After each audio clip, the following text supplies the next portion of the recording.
lasting.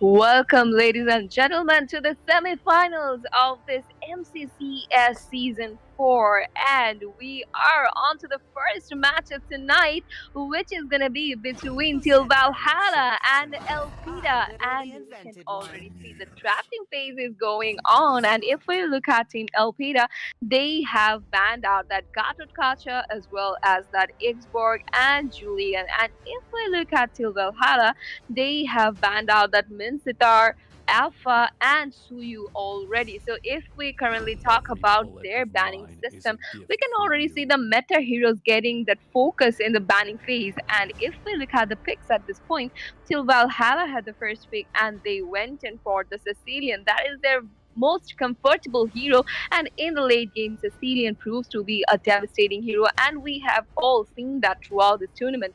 And if we look at Team Alpida, they have went in for the Chief and Terizla. So Terizla would be guarding that EXP lane, and with his massive sustainability, with his massive amount of damage coming in from that penalty zone, he would be a vanguard for the team, I believe. And if we talk about Chip as well, he can just initiate a fight in any moment in any lane.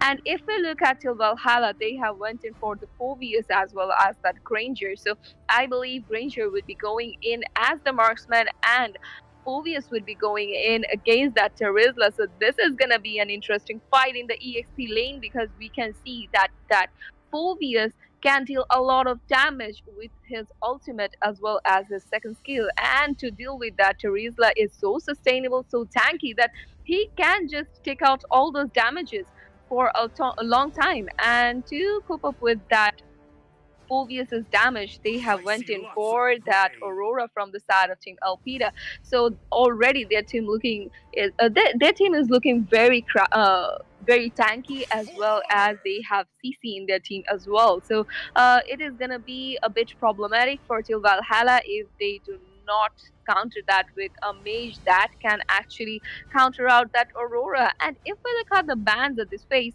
Alpida went in for that Carmilla ban, since they have a Sicilian. It's my way or the highway. Carmilla can actually create a combination along with that Sicilian, and also they do not want to face that Tigreal, because understandable, because Tigreal with the amount of CC in his implosion would be something no one want to face. And already from the side of Til Valhalla, they have went in for the Roger ban as well as that Asia, so they do not want that area coverage from the side of Alpida, and that's why they have banned out that Ixia, I believe, and the amount of damage that would be coming in from that Roger would be immense as well. So to reply with the Granger, Team Elpida have went in for the Popol and Koopa. So Popol and Koopa would be dishing a lot of damage as well. With the help of Koopa, Popol can actually initiate any fight in any lane, and as well as he can actually clear out the minions very easily, as well as the turrets. So this is going to be an interesting fight in the marksman lane, I believe. And if we look at Til Valhalla, they are hovering over many heroes over there. So at this point, we can see that they are hovering on to that Atlas, Akai, and many other heroes. And if we look at the jungler over there, there is a Ling, and no, they have went in with the Nolan as well as that Akai. So Akai with his heavy spin can corner out any hero. And if we talk about Nolan, the amount of burst damage he has, and along with his mobility, he would have upper hand in jungling section very well. And if he can corner out that Aurora, that might be devastating for Team Alpida.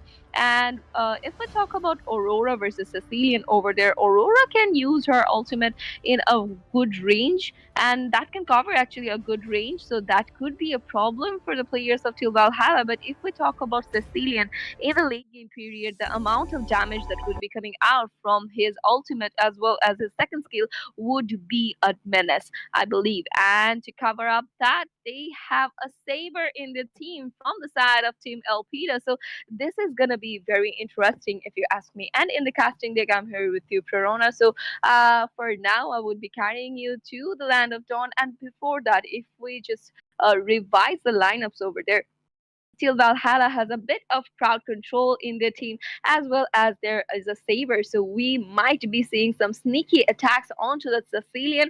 And if we talk about Till Valhalla, they have that tanky lineup along with the Phobius, along with that Nolan and Akai. So I believe that they might corner out Saber in any moment if they want. And already we are in the game, and we can see from the side of the junglers, they are going in for their buffs already, and they are focusing on the purple buff. Both the junglers are actually focusing on the purple buff at first. No, so the orange buff at first, and then they are moving towards the other creeps, and already we can see in the lanes, all the players are actually clearing out the minions, and they are actually going very passive as they should. It's just the beginning of the match, so nothing crazy is actually going on.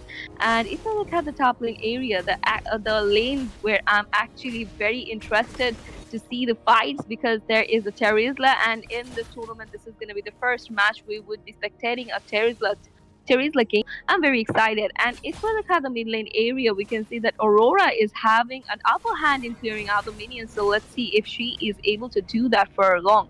And the rotation is going towards the battle main area. Team Elpida already secured that Little Wonder. So at this point, they do have that easy capabilities. And on the other hand, the first blood goes to Nolan. The first kill was of the Terizla. And if we look at him, there was Phobius dealing with a lot of damage onto him, and he lured him towards that Nolan. And I believe that Terizla did not have any idea about Nolan being there, so that was a very good sneaky attack coming in from that Nolan. And already we can see that the Sicilian is dealing with a lot of damage onto the Chip, but Chip being so tanky, I don't think Team Steel Valhalla would be wasting their resources on him in this earlier period, because they have a turtle to deal with in few more seconds, and the turtle has spawned. So I believe the rotation would be going towards that turtle's area in any moment, and we can already see that Team Elpida are trying to zone out the turtle into their side, and I believe that there might be a contest coming in from the Akai, from the Sicilian, but we can already see that they have secured the turtle. But on the other hand, Akai gets taken down by the Aurora. Terizla once again goes down against that Nolan, and I believe they would be going in for the Chip. And with that being said, Chip was being taken down. Aurora gets taken down by the Ranger over there with a very low HP. Saber was able to retrieve from the situation. So if we look at the roamer of Elpida, we must give him a very big shout out, because throughout the tournament, everybody has been playing a very amazing game. So a big shout out to him. So I believe he would be able to initiate more in the later period. He's just waiting for an opening.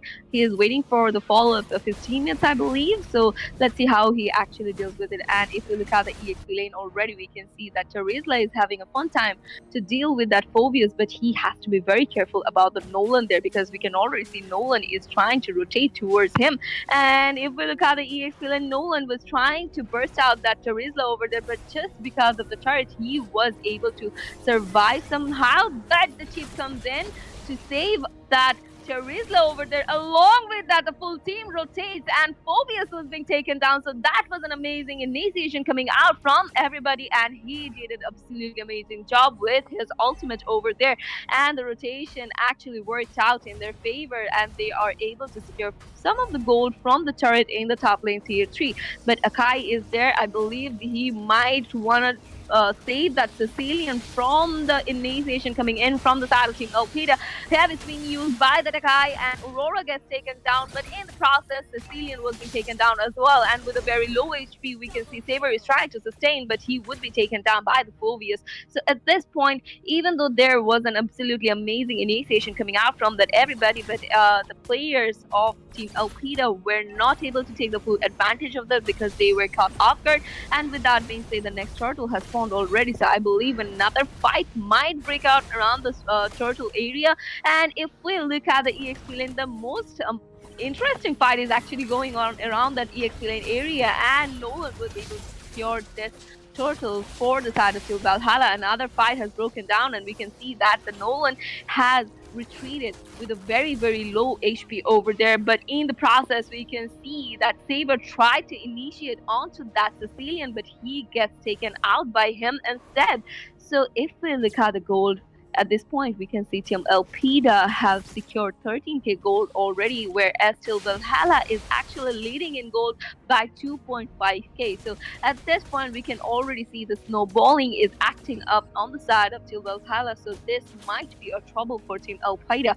And in the bottom lane area, we can see a rotation is going on from the side of Teal Valhalla, but since there is Chip, they should be careful because with the help of his shortcut, any time of team fight might break out. Another amazing second skill used by the Sicilian over there. And if we look at the top lane once again, we can see that Terizla is trying to put a pressure onto that Phobius, but Phobius using his skills amazingly, and already the first turret of this match goes to the side of Teal Valhalla.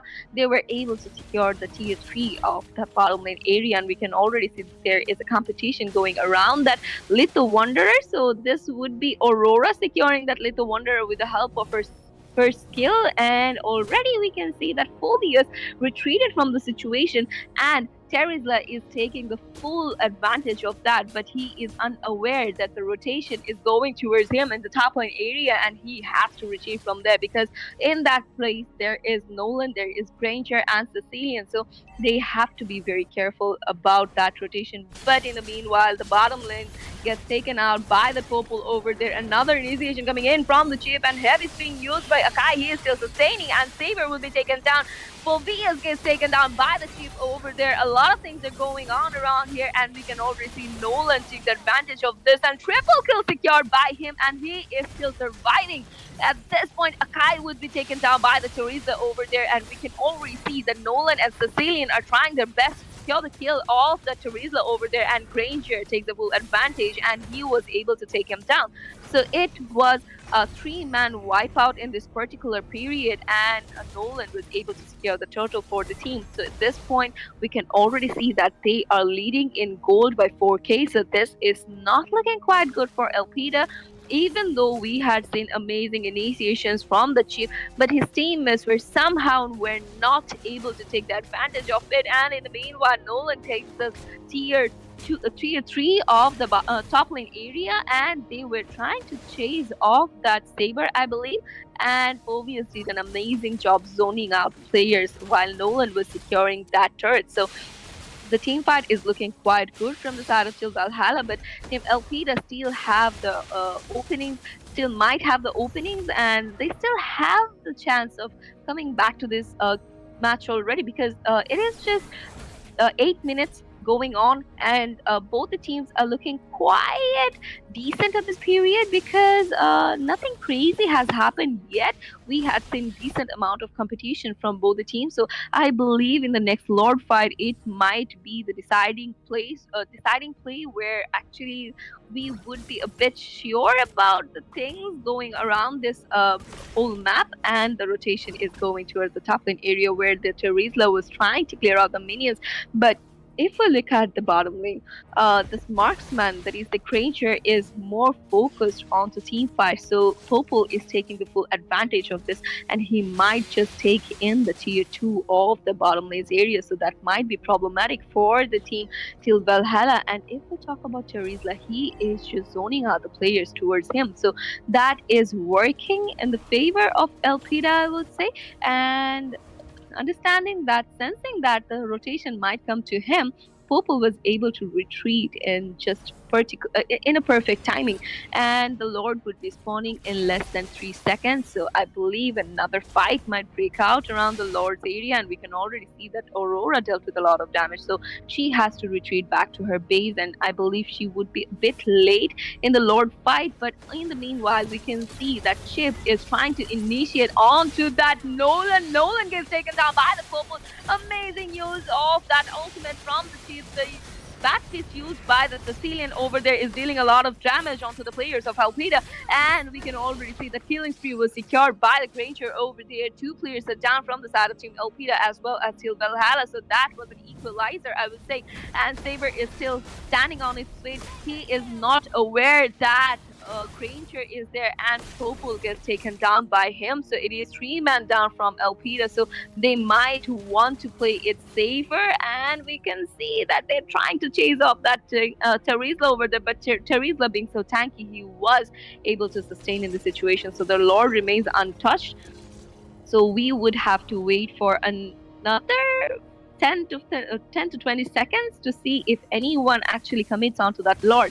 And if we talk about that, and while talking about that, to be honest, Chip already was initiating onto the players of Til Valhalla. So this might be another troublesome fight for Til Valhalla, but instead Popol gets taken down by the Nolan over there. Chip gets taken down by Akai. The use of heavy spin was amazing over there, and Nolan gets taken down as well. Terizla is being taken down by that Sicilian over there. At this time, we can see the jungler isn't there yet from the side of Til Valhalla, but the other players, that is the roamer as well as the marksman, is there to secure the Lord for the team, and I believe they might just be able to do so. But in the meanwhile, we can see that Granger had dealt with a lot of damage, so he had to retreat back to his base. On the other hand, Saber takes the opportunity of his sneaky attacks and was able to secure the kill of that Sicilian over there. So it is just Fovius who is trying to provide vision for his teammates around the Lord's area. He was checking the bushes.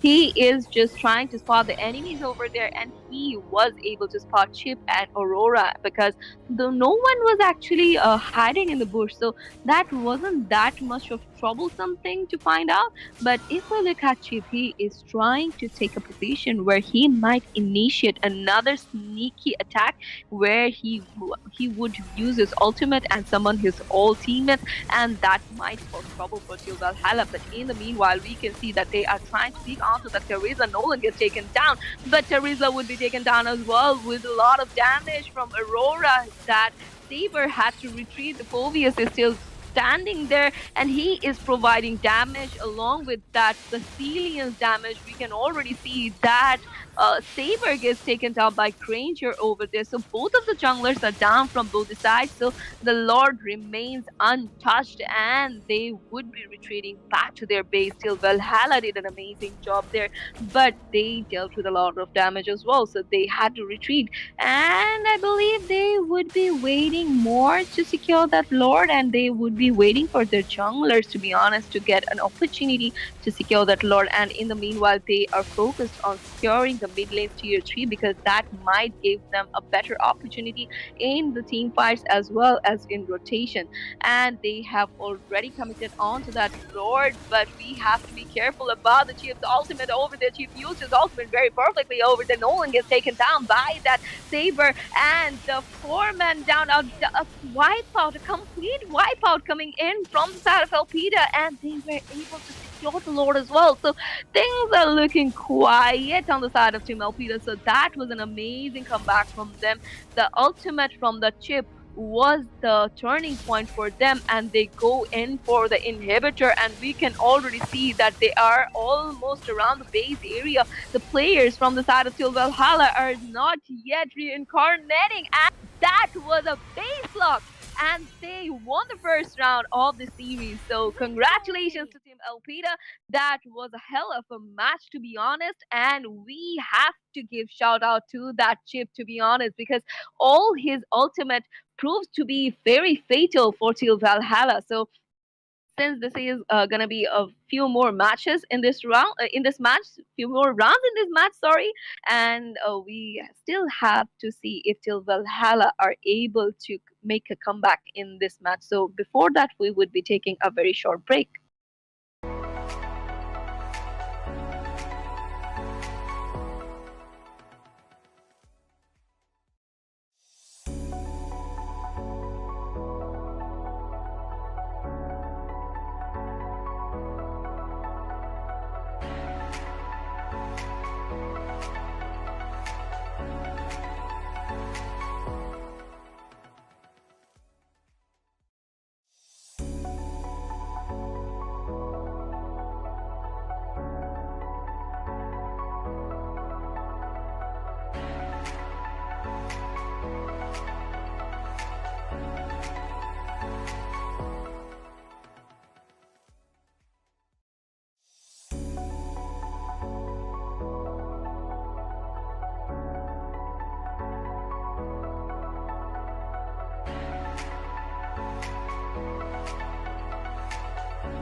Welcome back to the match between Team Elpida and Team Valhalla. Since this is going to be the best of five series and we are already on to the second round, so I believe Team Valhalla are now more ready to make a comeback into this game, and we are already in the tracking phase. In the casting deck, I'm here with you, Prona, and with me is Gambit. And indeed, Prerna, this will be a test for Teal Valhalla to see that if they can establish some sort of authority in this series, because this is a semi-final bout, and the winner will go to the finals of this tournament. If we do go through the bans right now, we see some familiar faces from the side of Team Elpida chosen as ban picks. They've gone for that Garkacha and X-Group ban up front, followed by that Nolan. Perhaps they will be sticking to some particular strategy focusing around that Nolan. That is why they decided to ban that out. And on the other hand, Team Valhalla, they had a very bad encounter with Chip in the previous match, and that is why they do end up banning it this time around. And also, it is interesting to see that they have gone for that Sicilian ban and as well as that Mincetar ban. So pretty strong bans coming out from these two teams. Exactly, and we are seeing these familiar faces from the previous match in that drafting phase, we can already see that Nolan is there, that Sicilian is there, as well as the Chip is there. So they are actually working on to the comfort heroes of these opponents' players. And from the side of Team Elpida, they have went in for the Popol and Cooper once again and the Charizla once again. So in this period as well, they would be, I believe they would be zoning out the players towards that EXP lane once again, and then Popol would get that opening for turret push in the goal lanes area. So I believe this is the strategy they have in mind. And on the other hand, we can see till Valhalla went in for the Hylas pick. So this is going to be very interesting match in the roaming section, because if we talk about Hylas, he has a lot of tankiness. He can use his glorious path to make a opening for his teammates where the enemies are being slowed down. So, and as you say that he acts as a vanguard in any team fight, so I believe he would be showcasing that type of gameplay. And indeed, and it is interesting to see that till Valhalla chose that Hylos up front, whereas still in Elpida did go for that marksman pick. So it is crucial to see that if Team Valhalla can pick a counter pick for this Popol and Cooper, because they will need someone to dish out that damage in the later stages of the game. Because since they have that Vanguard, he will be able to provide that extra assistance. And during that time, there has to be someone who can provide that damage or either come up with those quick pickoffs from the side of Team Valhalla. So we'll have to wait and find out. As we do progress through this ban phase, we do see that Till Valhalla goes for that Roger ban. And it is an interesting pick because Team Elpida are yet to go for that jungle pick. We'll have to wait and see what Oppenheimer goes for. And while we are discussing this, Elpida do ban out that Mia. So yet again, both teams are trying to narrow down the options for their opposition, trying down to narrow out those picks and provide them no additional benefit. And this is going to be a very competitive match since this is a best of five series, Prerna. Exactly, and if we look at the picks of Elfida, they are looking quite familiar, like the previous match. So I believe they would be forced, to be honest, they would be forced to pick new heroes at this period, because previously they played that Sicilian, and they picked that chip as well. So everybody used an amazing chip over there. So he would be picking some new heroes, but only meanwhile, we can see from the side of Team Elpida, they have banned in that Suyu and Mia. So in the late game, Mia could be devastating. So I believe they went in for the Mia for this reason. And if we talk about Suyu, he deals with a lot of damage as well, and they do not want to face that type of damage coming in any team fights. So that's a wise decision, I would say. And from the side of Team Valhalla, they have locked onto that Yuzong. So Yuzong would be going in the EXP lane, and I believe he would be able to initiate more team fights than the previous EXP lane. And already we can see from the side of Oppenheimer, he have went in for the Bane, and everybody is now gonna play the Tigreal. So I am expecting a very amazing Tigrean gameplay from him. But to counter that, they are hovering on to that carry as well as that Aegis. So let's see which hero they go for. What do you think? Which marksman would be better here to face off that Terizla and that uh, Tigreal over there? I believe that the Hanabi or that Ixia pick might come in handy because Ixia will have that range advantage over that Tigreal, which will make the Tigreal be forced to use that flicker for that engagement. But we'll have to wait and find out that what does still Valhalla have in mind, because we do see that they did go for that export ban up front. Meaning that Viking won't be in that hero which he has shined through in this tournament. And well, on the other side, everybody will be looking on everybody. And even though I know that sounds very strange, it is going to be the case as everybody from the side of Team Elpida is going to be playing that Tigreal. So we'll have to watch out for those initiations and those implosions. Exactly, and to face that off, they have actually went in for the Hanabi. So I believe Hanabi is a good marksman for the team as well because the amount of damage she would be bouncing off on the players is amazing. But she does lack in that mobility. So I'm quite concerned about that. But she would be followed up by the Hylos in few periods, I believe. So she might have that mobility slightly, might have that opportunity of having that mobility slightly, so that might work out in their favor. So we actually have to wait and watch how they execute the match this time, since in the first match we had seen till Valhalla tried their best. They initiated very well, but somehow they left few openings for the chip. And since the chip is not here, so I believe they would have a better chance to come back to this game. And already we are in the land of dawn, so we can see all the players are actually focused on their respective lanes and nothing crazy is going on. And we can already see that Hylos was trying to poke out that Popol, and he is cornering him towards the goal lane, to be honest. And we can already see that he might get into trouble because of the Tigreal and the Bane as well as the Aurora, but somehow they rotated and they are going to poke that Julian in his buff, I believe.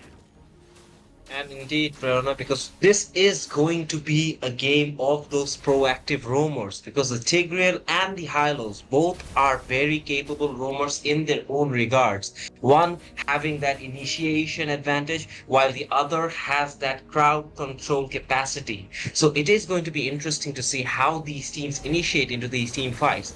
And early on, we do see some pressure in the bottom lane, and the first blood is secured by Team Elpida.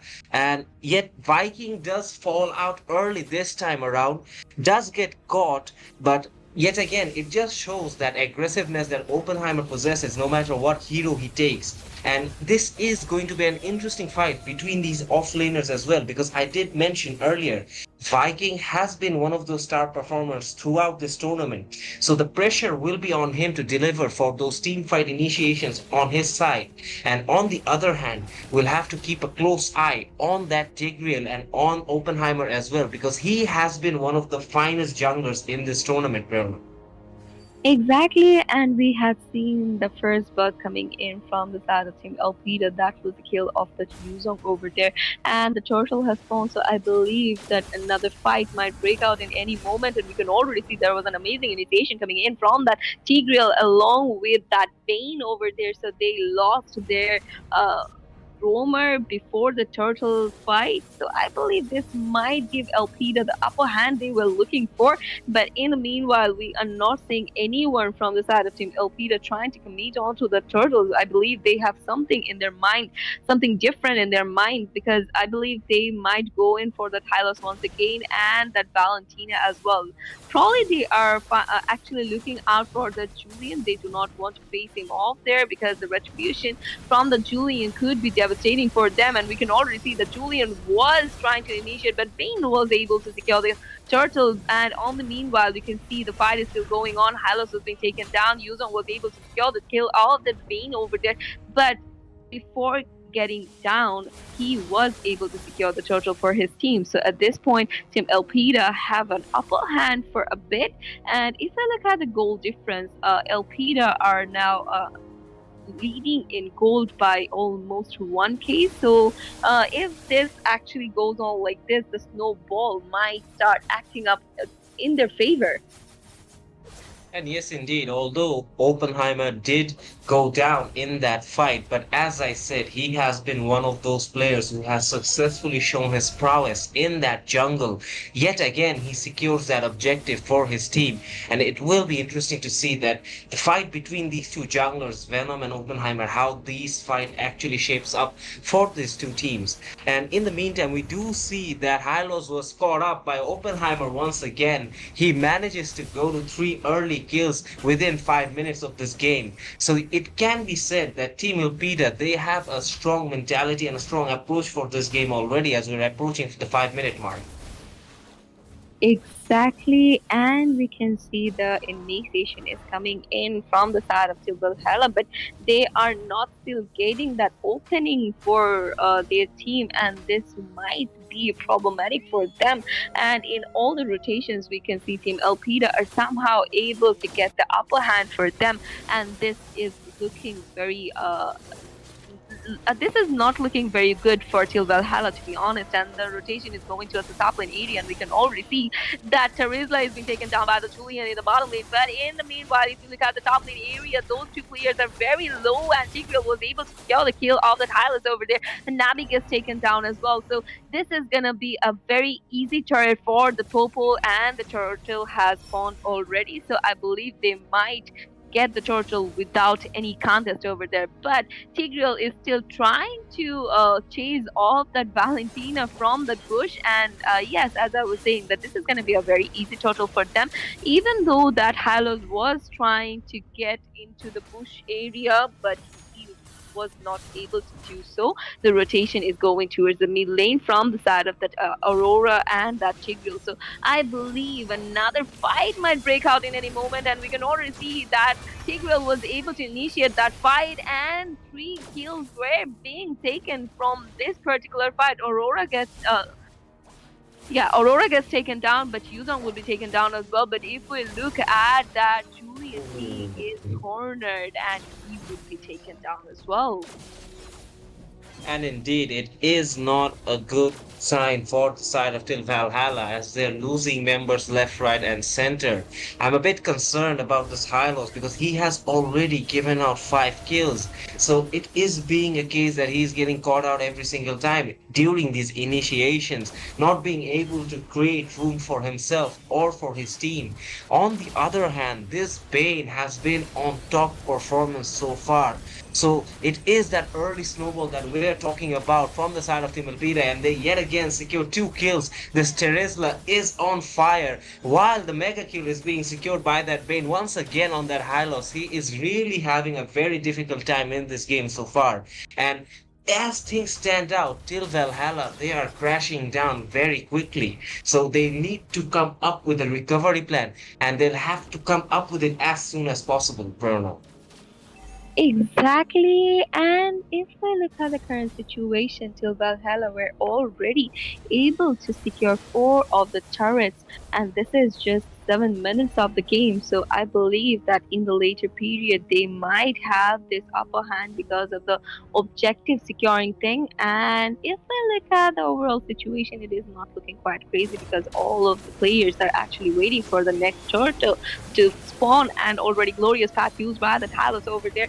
Ben is using his ultimate. Ben has used his ultimate already. Black Dragon is being used by that Aurora over there. Double kill secured by her. The fight is still going on. Valentina gets taken down. So this is 3 men down from the side of Teal Valhalla, and they are still not aware that Julian is waiting in the bush. But if someone somehow actually went in there, they could have they could have gotten the idea that Julian was waiting there, and they might have went in for him as well. But that was quite an easy turtle for them, I believe. And along with that, we can see that Tigreal is initiating onto that Hylos. Hylos gets taken down by the Popol over there. And if we look at the top lane, Ben is quick pushing, and he was able to secure that turret of the top lane as well. So two tier 2s are down already. Popol secured mega kill over there. Hanabi is taken down by the Bane over there as well. So if we look at the Bane, he is rotating very fast, and he is in every team fight. He is using his skills to secure the turtles, the turrets. So at this point, we can see that this Bane is doing an amazing job, amazing implosion coming in from the side of that Tigreal over there. And along with that, they were able to secure that inhibitor.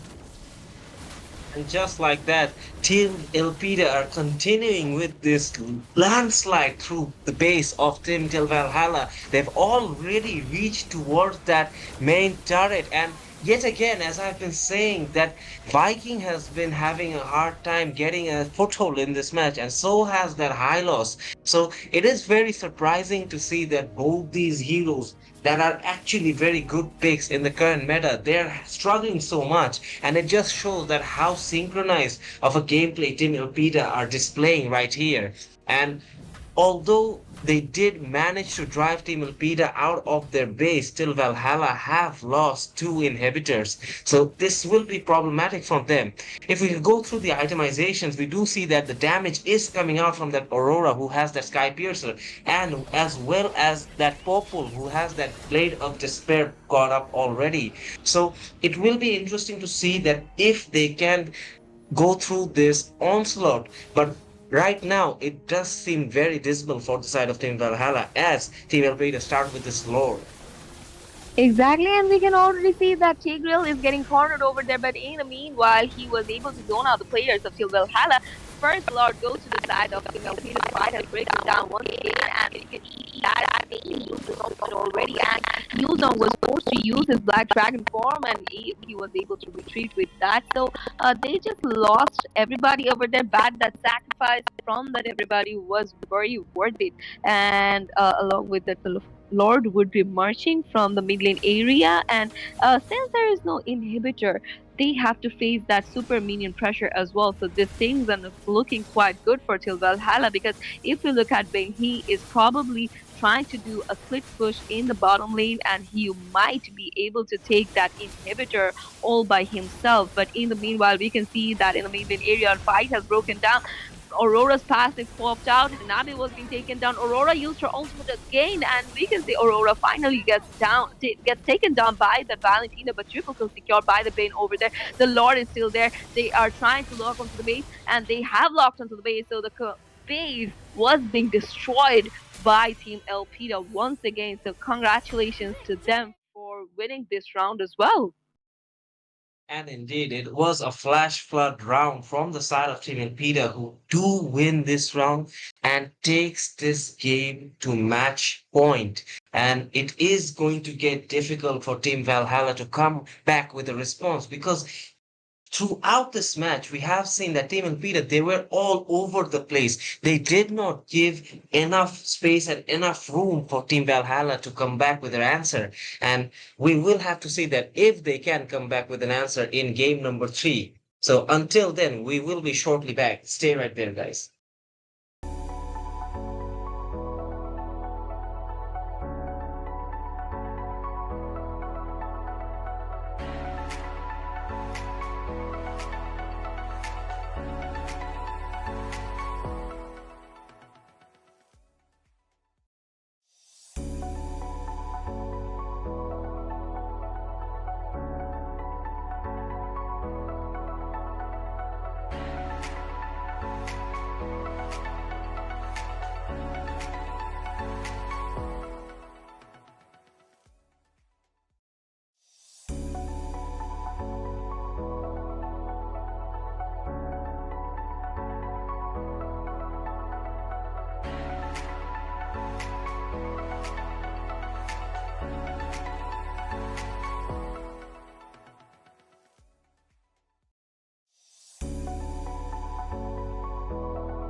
Welcome, ladies and gentlemen, to the third round of this match between Teal Valhalla and Elpida. We are already in the drafting phase where we can see the first pick was from the side of Teal Valhalla, and each of the team have banned three of the players already. And if we look at the banning session, we can already see that they have went in for some personalized bans over there, and the pick session is still going on in the casting deck. I'm here with you, Corona, and with Fleeting me as a is Gambit. snowflake's breath.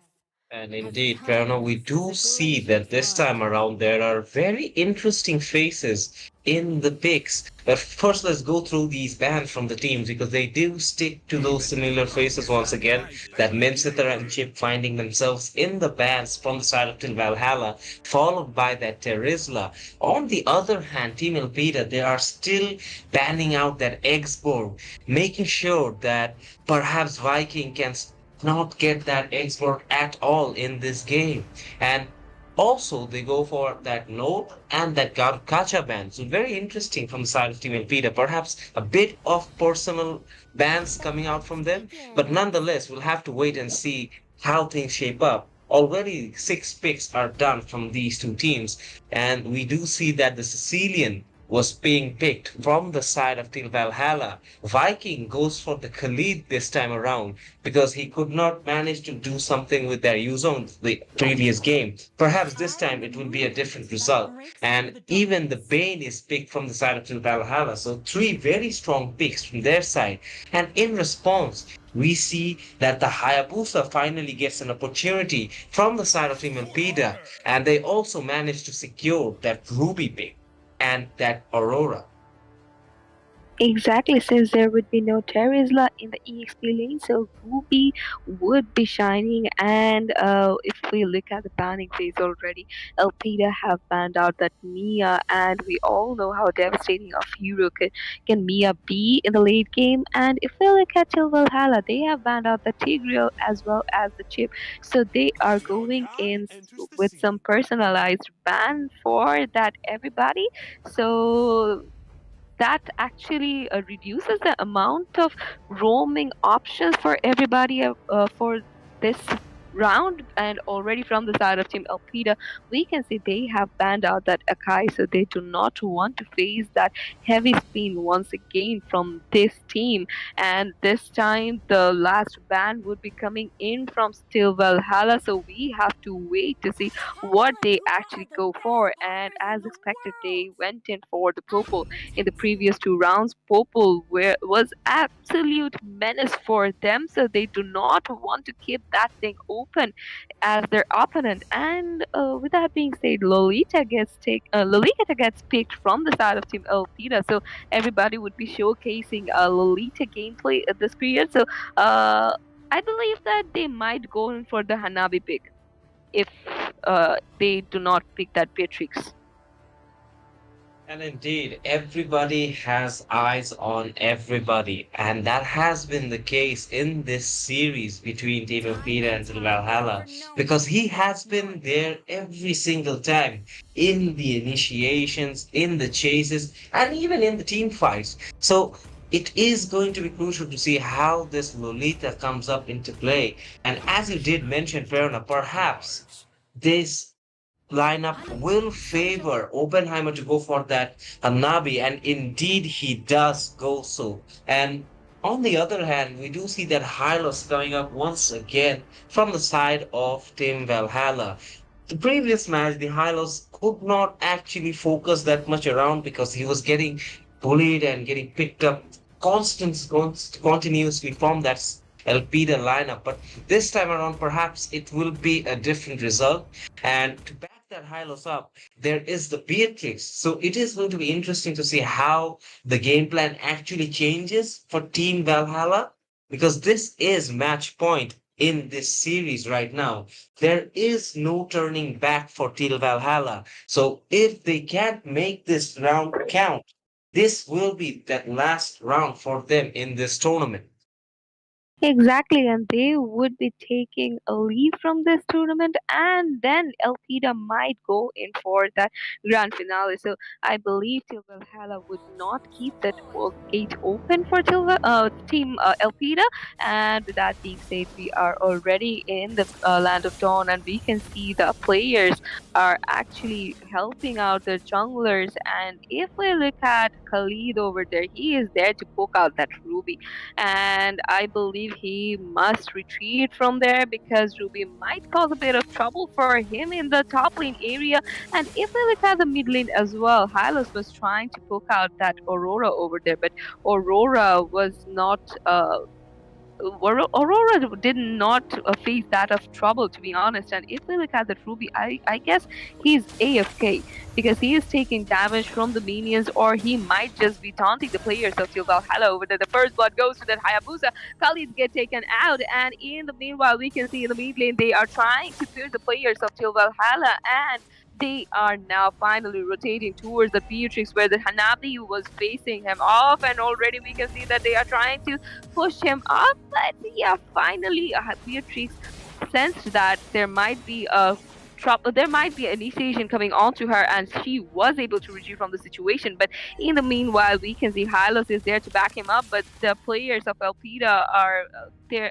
Four of the players from the side of Elpida are there. So at this point, Hylos and the Beatrix is being outnumbered, and they might get cornered out. And we can already see that Ruby is somehow taunting that Bane as well as the Khalid in the top lane, and she manages to sustain over there. With that being said, the first turtle would be spawning, so I believe from Team Elpida they would be wanting one or two players down from the side of Team Valhalla, but instead Spain was able to secure one kill over there, and that would be the kill of Lolita. So Lolita wouldn't be there in the total fight for now, so that might be easier for Team Valhalla to secure that turtle. And already we can see Hayabusa is dealing with a lot of trouble over there, but instead he has finally somehow committed onto the turtle, but he gets taken down by the Bane, and along with that he was able to secure the turtle as well.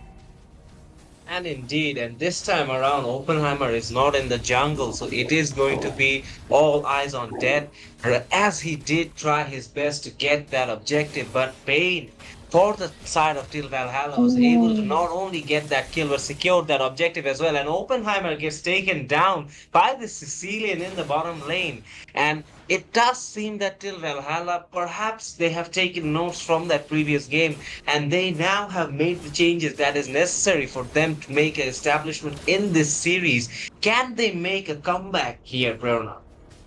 I believe they would be trying their best to do so, because if they lose this one, they would be going home straight, and they wouldn't want that, and nobody would want that, to be honest. And we can already see that an initiation is going around that mid lane push, and we can already see that around that little wonder how has used his glorious path. The fight is still going on, and I believe the kill of Hayabusa would be secured from that hand. Sicilian was able to secure double kill over there, and everybody gets taken down by him as well. So this is going to be a triple kill for the Sicilian over there. And if you look at the top lane area, we can already see that the Khalid is dealing with a lot of damage onto that Ruby, but Ruby was able to sustain in the situation. So if we talk about Sicilian at this point, he was a menace for the team Elpida.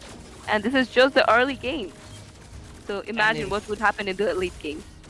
and indeed, the Sicilian was able to grab four very early kills, and we are not even in 5 minutes of this match. So it is going to be interesting to see that how Team Elpida responds to the Sicilian, because so far he has been able to get himself in position for every team fight that has happened and managed to secure those kills for his team.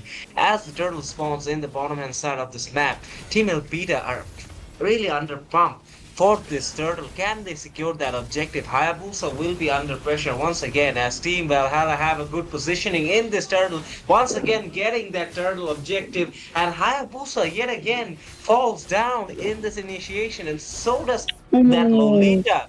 And even Oppenheimer falls down to this Bane, and it is a 3-for-none trade favoring till Valhalla and as well as that objective. So right now they are really asserting their pressure and going for the snowball, Prerna.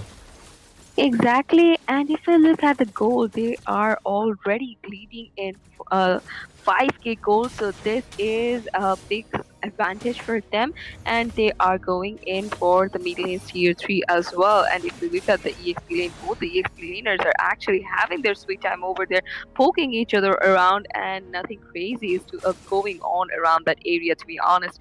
And we can see the little wanderer was secured by that Sicilian over there. Sicilian used his second skill once again, and we can see the amount of damage coming in from the Khalid is just unbearable. And Hylos was finally able to secure the kill of Ruby over there. So since there is no Ruby, I believe Khalid would be going in for the tier 3 of the top lane, but the rotation is going to that top lane area from the side of Elpida as well. So let's see if they are able to take that turret down. And indeed, where has this sudden aggression come out from till Valhalla? They were definitely missing this out in the previous game. And even in the first game, they were really undershadowed by that roamer from the side of Team Elpida. But this third game has been completely different. We are seeing a new sign of life from this Valhalla side. And perhaps they will be able to make that comeback, but we'll have to wait and find out before we can jump into any conclusions. Right now, it does seem that they have a strong foothold in this game. As the third turtle is spawning in the top side of this map, Hayabusa, who was looking like a very preferable pick in that ban phase, is now currently under immense pressure, trying to play catch up with this Bane, who has been unstoppable so far, securing every objective and getting yet another one for his team, Prerna. Exactly, his KDA is looking very decent as well. It is 303 already, and we are just in 7 minutes of this game.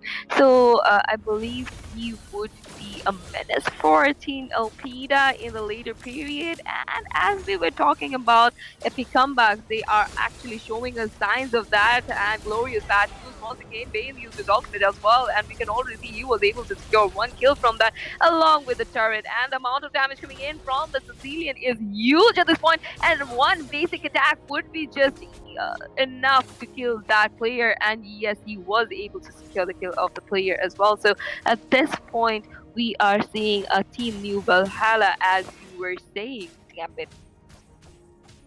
Perhaps it is not that not only this team Valhalla asserting pressure, but we do see a change in that lineup formation for the side of Team Elpida as well. Because this time around, Oppenheimer is not playing that jungler. He has been playing that Hanabi for this game, and perhaps this change in strategy is not going according to their plan. But they still have time to come with a response. But right now, as things stand, till Valhalla are in a scoreline of 12 for 1, and we are approaching that 9 minute mark. So that just shows you how much of a snowball they have been able to exert on this match so far. Exactly, and I believe he had a plan to swap. So somehow he was not able to do so, and I believe that's why Oppenheimer is going for the Tanabe. And actually, we can see that he is facing a lot of trouble as well, facing the players in the marksman lane as well. And if you look at Ruby, she is still sustaining over there with a very low HP, and the fight is still going on. And Lolita is being taken down by the Khalid over there. The fight is still there, and they have stolen that blue buff of that Hayabusa already. And we can see the amount of pressure coming in from that Sicilian is proving to be dangerous for Team Elpida. So I believe they should lock onto that Sicilian first, and then they should go for the other heroes. And in the meanwhile, the first Lord would be secured by Teal Valhalla, and Bane was the one to secure it. So with the help of this Lord, I believe they might go in to the inhibitors as well, along with those tier 2s. And indeed, Verona, it has been an anticlimactic match so far because till Valhalla they have come out all guns blazing, not giving any opportunity for Team Elpida to get any sort of foothold in this match nonetheless. And even Hayabusa, who has been struggling so far in this match, can't get to seem a hang of getting basically anything so far in this match, because we are seeing that he is trying to go for those sneaky gameplays, but he has been unsuccessful so far. And right now we do see that the Lord is marching down from the bottom lane, and Bane with yet another initiation tries to go for that kill. Oppenheimer does pick off that Beatrix, but yet again that damage coming out from that Sicilian gets another kill, but Bane gets shut down from Oppenheimer. It is a 2 for 2 trade so far, and yet the Lord is still standing. It could go for that base inhibitor, but I believe it will be defended from the side of Team Elpida. So, as I said, it's a 2 for 2 trade off, but it's just giving more and more opportunity for that Sicilian to build up his damage so far. Exactly, and look at his damage. He is causing a lot of trouble on the players as well as the turret, as well as in securing objects. So, if we look at the current situation, Team Alpida are trying to defend the turrets over there, but they are not able to do so because the minion pressure is huge on them as well. So this current situation is not looking quite good for them. So I believe they might want to rethink about what they were planning to do over there, because I was expecting them to showcase a very amazing combination of Lolita and Hanabi, but till now we haven't seen them to do so. But I believe they are looking for an opportunity to do that. But in the meanwhile, we can see this Hyos is trying to uh, get the vision of the players, and he is checking every bush over there. So if we talk about Hylos, if we talk about this tank that is Red X, he is playing amazing as well. And as I was saying, that everybody was playing good. And if from till Valhalla, we can see this is the Hylos who is turning the tables for them. So both the roamers are doing their very best. So And shout indeed, out to it them. has been a case about that Hylos who had underperformed in that previous match. He has made some serious adjustments in his gameplay for this match around, and he has been that epicenter for change for Team Valhalla. And in every initiation and in every team fight, he has been that vital pillar of support and resistance for that side. And just like that, it takes such a figure to actually get that team motivated and turn a result completely on its head. And we have seen exactly that happening in this match so far. On the other hand, Team Elpida, we did see everybody being a dominant figure in the first two matches. But in this match, however, that Lolita pick, I believe he did had something in plan but was unable to execute, because so far that Lolita has been not able to do anything of much influence. And it is going to be interesting to see that how everybody manages to keep up with this high Oh looks, oh. because the Hanabi is also facing Oh tremendous oh. pressure. And we do see that the Hanabi did end up getting caught. I'm not quite sure that if he was facing some sort of technical difficulty, because it did seem that she let herself get cornered right over there. And as we see the Lord is marching down from that mid lane, it is going to be interesting to see that if Team Elpida can defend this onslaught from the side of Team Valhalla. Exactly, and we have to wait to see that. And already we can see the Lord is putting up a lot of pressure onto the inhibitor of the mid lane, and he would be able to secure the inhibitor for the team. And already we can see that Hylas used his ultimate, and already a Sicilian used his ultimate as well. So many ultimates coming in from the side of Steel Valhalla, and they have lost onto the base, and they were able to destroy the base. So they did, and they come back to this match. So this is gonna be the fourth Victory! round. This is going to be continued in the fourth round. And before that, congratulations to Til Valhalla. They have executed amazing gameplay in this round. So that was what we were expecting in a semifinals. And before the fourth round, we would be taking a very short break, and we would be right back.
Sand rises when I give the word. So welcome back, guys, to the fourth round of this match between Elpida and Teal Valhalla. We are in the semifinals, and this is the best of five series going on between these two teams. And we are already in the drafting phase, where we can see few of the familiar faces from both the teams in the drafting phase. And in the casting deck, I'm here with you, Prerna, and with me is Gambit. And indeed, Pranav, we did see a comeback from the side of Team Valhalla in that fourth game. And this does put a bit of pressure on Team Elpida right now because they will be trying to making some change into their game plan because it was a total landslide from the side of Team Valhalla in that previous game. If you go through those bans right now, we do see that they have gone for those similar bans that they stepped through all throughout this series. They banned out that Garukacha, that Exburg, that Nolan, even that Tigreal. And on the other hand, we do see that till Valhalla, they did ban out the Sicilian this time around, and they've also banned out that Chip and those mage pick like the Aurora, and also banning out that Popple. So it is good to see that the mutual respect is still alive between these two teams. They are banning out those heroes that have shined so far in this series, and Akai is one of those heroes that joins in for those bans from the side of Team Elpida. And as for the picks, we do see something interesting from the side of Team Valhalla this time around because they do go with that Zushin pick. So can this Zushin pick actually be a game changer? What do you think, Prerna? I believe this could be because the Zushin is one of the most irritating heroes. He could be a mage, he could be a sport hero, and that actually gives immense help to the players in team fights. So that is gonna be a bit of problem for Team Elpida, if you ask me. And on the meanwhile, we can see from the side of Elpida, they have finally went again. According to their roles, to be honest, because we don't see that Oppenheimer playing that marksman that often, but in the previous match, I believe that some technical issues happened, or they were trying to do something new, and that's why he was playing the Hanabi, and that did not end up well. So this time he is back to his role of being the jungler he is, and he picked onto the Bane, and we can already see there is a Terizla in their team, there is a Farsa in their team, and there is a Hylas as well. So this is going to be the first match of the series where we would be seeing this Farsa, and I believe that they have something devastating in their mind to make a epic comeback once again. And I believe that they would be trying to win over this round, because if they are able to do so, they would be moving to the finals. But if we look at Til Valhalla, they have a clinch in their team. They're hovering on to that clinch at this point, and this could be any other marksman. They have a Balaric in their team, they have Alpha, they have Khalid, they have that amazing Sniper Sushin ready. as well. Give me So target. if uh, I believe that Til Valhalla would be trying their best to win this match as well, because since this is the semifinals, and if they lose this one, they would be losing everything and they would be going home. So I believe they wouldn't be giving up as well. So as you were saying, as if I come back to the question that if Zushin would be able to do something for the team, I believe he has that potential, to be honest. And with the help of his Crimson Beacon, he can irritate the players out, and along with the second skill, that could be a problem onto the players of that Elpida.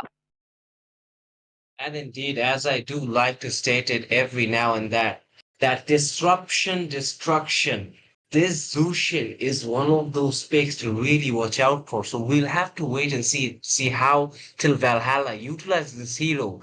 And as to be said in the previous game, perhaps Oppenheimer did actually face some sort of technical issues. They were perhaps unable to swap those heroes in time, but nonetheless, it could have been a lapse of concentration, but there can be no more lapse in concentration as we dive into the Land of Dawn for this game between these two teams. Who will be able to secure their place in the grand finale of this tournament? We will find out. Exactly, and we can already see that Baleric was trying to put a bit of pressure onto the Bane, but he was able to secure that creep even before Baleric came there. And already the rotation is going towards that mid lane area where the Zushin is there, Baleric is there.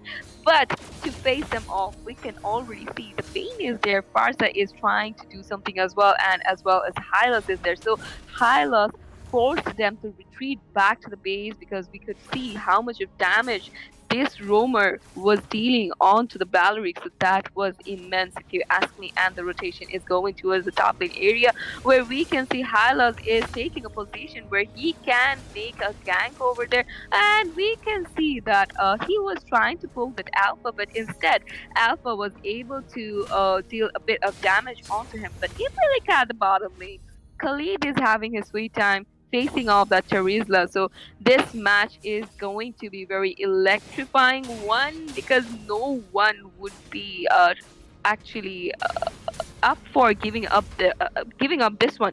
And we can already see that Khalid has dealt a lot of damage. He might get cornered out over there, but the whole team of Teal Valhalla were rotating toward him, so he was able to sustain for time being. So we have to wait and watch if anything actually starts happening before the turtle spawning.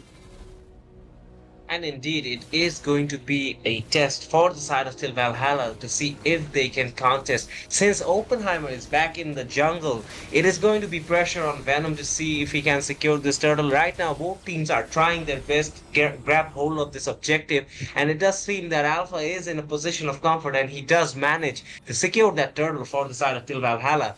And right now, we do see that none of these teams are actually in the mood for those early initiations. That has been a trademark of this series so far.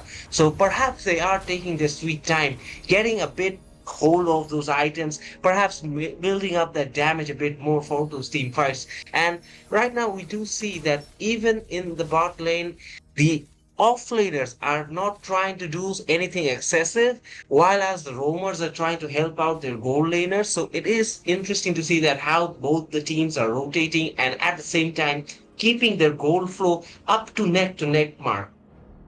Exactly, and nothing crazy is going on around here, which is very interesting because both the teams are showing utmost patience over there. And if we look at the Terizla, he is constantly trying to get a hold of that Khalid, but Khalid, on the other hand, is playing very tactically. So that is an amazing game coming in from him. And if you look at the current situation, Halos used his glorious pass once again. Alpha used his fear of Alpha, but in the meanwhile, Lazily was able to lock him. The first blood goes to Wan instead, and Alpha was able to secure the kill of that of that everybody over there. So Hylas gets taken down along with the help of that Lazily over there, and we can see that Khalid is facing a bit of trouble to face that Teresa as well. So he is rotating towards the mid lane where there is Zushin, where there is Alpha, and in the previous fight, if we talk about it, there was a one versus one trade over there. So currently, as you were saying, that both the teams are going very neck to neck, and this is what is happening in every case.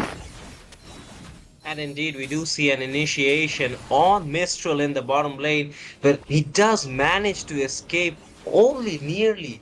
And right now, once again, we do see that Zushin coming into play, and that is going to be the case in this entire match. That Zushin is going to try to disrupt these team fights and try to get those pickoffs, as we do see an initiation on that turtle. Bane is using his ultimate, but Khalid is the one who secures the turtle for the side of Till Valhalla.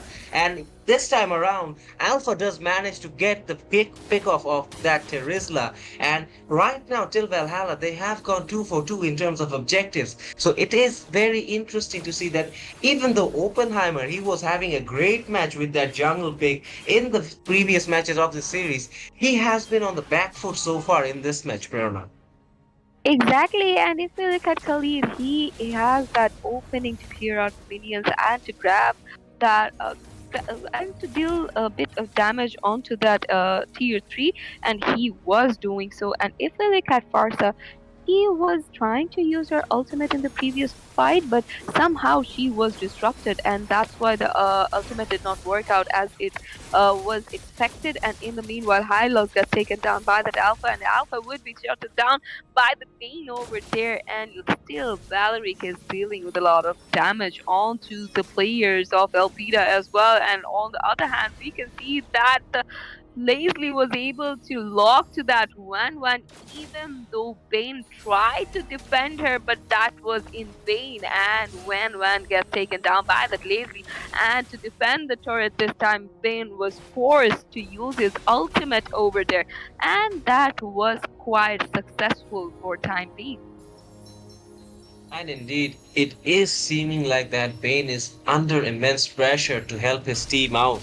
But on the other hand, the Hylos though was picked off quite early in both those team fights, and perhaps this is one of those tactics to get this skill off that Hylos, because that Hylos can be a very stubborn hero to deal with. And right now there is a initiation going in the mid lane, and once again that Bane is in that picture. Hylos gets picked up by Alpha, but Farsa does manage to counter it. But this time around, Bane ends up getting that kill off that Alpha. It is a 1 for 3 trade-off for the side of Team Elpida, and they do come up on top in this team fight, meaning they might have a clear pathway for this objective, Prerna. Exactly, and with that being said, they were easily able to secure the total for their team, and as well as we could see in the top lane, Wan was able to secure the tier 3 as well. So from the side of Alpida, they have went in for the first turret of this match, and we can see they are trying to form a pressure around the mid lanes area. But if we look at Zushin, she is putting a lot of trouble onto the players of Elpida. And in the meanwhile, if we look at bottom lane, Khalid is having a bit of trouble facing that Terizla off. But to save him, but to follow him up, the Zushin comes over, and somehow, because of that, he was able to sustain in this situation. And indeed, the Khalid, although he had that flicker, he was holding on to it that in case Zushin managed to get his hold of. But right now, we do see that although in terms of kills, perhaps Team Elpida are taking the lead, this match is still at a very even position. Both these teams are right now very neck and neck when it comes to that goal advantage and when it comes to those initiations. None are trying to take a step back and going on the aggressive side. And yet again, Oppenheimer is showing his prowess this time around against that Alpha, managing to get that kill. And even Hylos gets that pick off of that Zushin. But on the other hand, we do see Leslie gets that kill of that Wan Wan. So it is interesting to see that fights are breaking throughout this map all the way around. And right now, it is very difficult to say that which team is on the upper hand, because these two teams, they are so close to each other in terms of potential and in terms of game control so far. Exactly, but even though they are almost in neck to neck, but Team Alpida are still having bit of gold lead, so that might just turn out better for them, or Team Valhalla might just overcome the situation. And already the Lord has spawned, so we have to wait to see who actually commits onto the Lord. And from the side of Team Valhalla, they are trying to commit onto the Lord, but we saw that Ben was trying to do something over there, but he is not followed up by his teammates, so he is waiting a bit. And glorious path used by the Helgosal once again, and Alpha gets taken out and causing the kill of that Alpha, causing the kill of the Zushin as well. So Bane was able to secure double kill over there, and with a very low HP, Leslie was able to retreat, and he was forced to retreat back to his base. So this was almost a wipeout coming in from the side of Team Elpida. And in every lane, they have that minion pressure. They are going in for the inhibitor of the mid lane, and Leslie is still trying to defend, but I don't know for how long she would be able to do so, because the Lord would be marching from the top lane area, and they have to be very careful about that as well. And on the other hand, they have lost one inhibitor already, so this is gonna be a bit pressuring for them. And indeed, and as the Lord marches on, we did see that Teresa make light work of the remaining T2 turrets in the bottom lane. And right now, the team is marching down as well from the mid lane where the inhibitor was taken down. And Elpida are trying to gain some sort of advantage over their oppositions in this scenario. But right now, till Valhalla, they cannot make any mistakes. The glorious path once again comes out, and Farsa goes for her ultimate as well. It is an all-out skirmish. One gets that kill, but does end up getting picked off as well. Right now, there are two casualties from the side of Valhalla. They are trying their best to defend this situation. Can they get hold of Team Elpida, or will this be a decisive push? We'll have to wait and find out. Alpha goes in, but does not manage to get the kill he was desiring. He's forced to go back to his base to get some hit points back. And right now, Team Elpida are really in control of this game. Shizuka getting that shutdown on that Farsa, but it is only a matter of time, and just like that, Bane is yet again in this picture, getting that pick off of Alpha. So Chaos breaks down in the base. Two inhibitors are down for the side of Teal Valhalla. They are on the ropes right now. Exactly, and the combination of the Bane and Hylas around that inhibitor area was amazing. We had seen Lazy using her ultimate onto that Hylas, and Bane came to support him over there, and understanding the situation that Bane might get taken down. Hylas again used himself as a defender, so this combination worked out very perfectly for them. The timing was so perfect for both the players, and that's the type of synergy we are looking for in any team. And already we can see, since two of the inhibitors are down from the side of Valhalla, they are facing a lot of minion pressure in both lanes. And if we look at the bottom lane as well, Terizla is keeping the minion pressure cleared from their side, so that would give their minions the opening for pressurizing the inhibitor, the last inhibitor, and along with that, the Lord has spawned. So we are seeing that Terizla and the other teammates are moving on to a position where they might start an initiation on the players. And Hylos uses ultimate once again, and Valerie gets taken down by the Van Van once again. And we can see that Alpha is being taken down, unstoppable, secured by that Leslie. But Terizla was able to secure a kill from this situation, and we can see that with a very low HP, Khalid was trying to retreat, but he would be taken down. So I believe with this particular push, they would be able to lock the base, and they do that along with the kill of Lazy over there. So we got our first finalist. That is gonna be none other than Team Elpida. So congratulations to them. And indeed, it was a great initiation coming down from Team Elpida to secure this game and secure their place in the grand finals. Congratulations to them, commiserations to Valhalla. But we will not forget the moments they have created in this tournament so far. So even though they are exiting this tournament, hopefully we will see them in the near future and in future tournaments as well. And we will come back with the second semifinal for tonight. And until then, stay tuned.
Welcome back, ladies Sand and rises gentlemen, to when I the give the second word. match of tonight. And this is going to be the second semi-final of tonight. And from this particular match, we would be getting our next finalist who would be facing Team Elpida in the grand finals. And we are already in the drafting phase between two teams.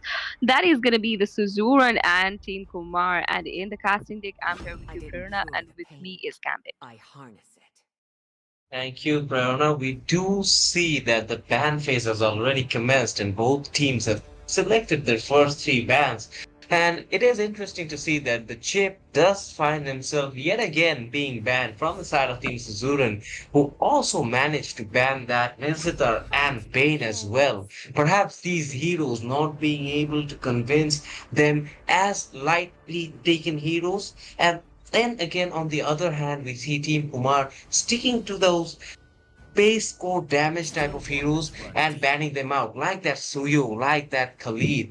And it is going to be interesting to see that which of these teams actually gets those prio picks. From the side of Team Kumar, we do see that the Ling was being able to pick up, as well as that Ruby pick. So I would say these two picks on themselves are very interesting and does give a lot of backing to this side of Team Kumar. But on the other hand, Team Suzuran did manage to get that Valentina. So she will be very complex to deal with. And right now, we are awaiting Team Suzuran to reply to this Ruby and Link pick. So what do you think, Perna? What can be a good counter pick against this Link? That could be a I'm not the Hayabusa, only which one is who's still bound by open, these but they did chains. not go for it, and they are still waiting for the opponents to go with their lineup, I believe, or they might be going in for their comfort heroes at this point. But since the Ling was taken and since Only Hayabusa love was still and there night open, I believe will they should ever have went last for it them. because there is a possibility that Team Kumar might just ban out that Hayabusa. And on the other hand, we can see that Noju secured that Sicilian over there. And in their team, there is a Ling, there is a Sicilian, and there is Ruby. So, with the help of I Am Offended, she would be able to do a devastating damage onto the opponent's player. And along with the Sicilian in It the is late in game, it despair that would I be see the a forest menace for host. Team Suzuran to face that off. And from the side of Team Kumar, the ban was of that Nathan, so they are more actually focused onto the marksman area, I see. And indeed, it is going to be crucial for these marksmen to get a I, pick off early on, Minotaur, will since finish they off do what need was to get left that undone. snowball into play.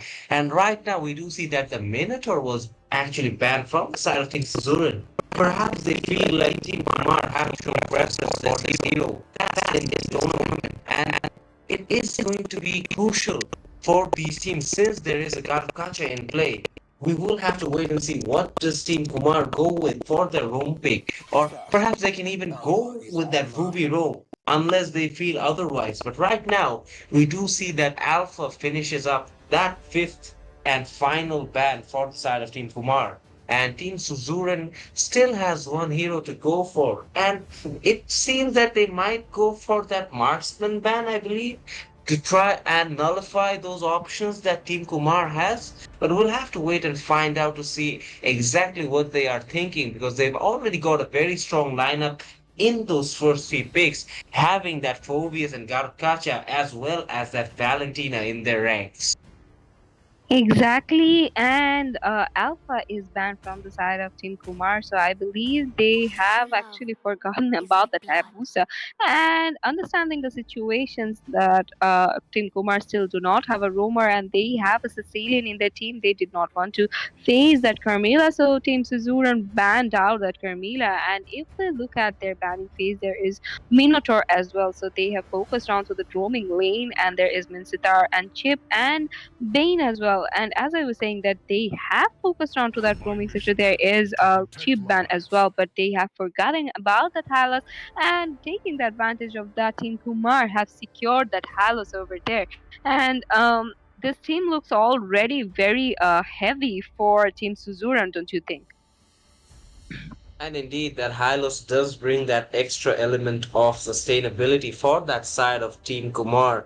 And even with that Sicilian pick, they will be able to dish out damage. And Ruby, with her I Am Offended, can put up some extraordinary set pieces for that lane to capitalize on. So it is a very juicy lineup already for the side of Team Kumar. On the other hand, Team Suzuran are showing something very different. They are hovering over that Lancelot pick, which has not actually Your shined in this doorway tournament shall so far. So always it is going stand to be open. crucial to see how they As execute this game plan wings because they do grow. end up securing that Lancelot. And following that, for their marksman pick, they go with that carry. So I believe it is a bit brave from the side of Team Suzuran to pick this Lancelot. What do you think, Prerna? I believe that as well because in the previous rounds, in the previous matches of this tournament, we haven't seen this Lancelot shine much. So that is gonna be kind of risky for Team Suzuran. But in the meanwhile, they have a carry in their team. So I believe they would be going in for that Hylas first, and then they would be following up to the squishier heroes. So I'm that's here the to plan, rock I your believe. And world. on the other hand, Team Kumar have picked that Melissa. So with the help of that cursed doll, she would be able to deal a lot of damage onto the players of Suzuran since they have went in for that three fighter strategy, I believe, right? Was there any marksman from their side? I forgot. There was that carry, and the Oh, carry will be up against that Melissa. Melissa, yeah, sorry, my bad. I'm fumbling over here. So, yeah, that would be dealing a lot of damage onto that carry. So, I believe that carry has to play safe in the first period and in the earlier stage of the game, and then she would be able to secure one or two of items for her, and then I believe he would be going in for the team fights. So before that, Melissa would have the upper hand in this case. So at this point, if you ask me, I would give the team uh, Suzuran.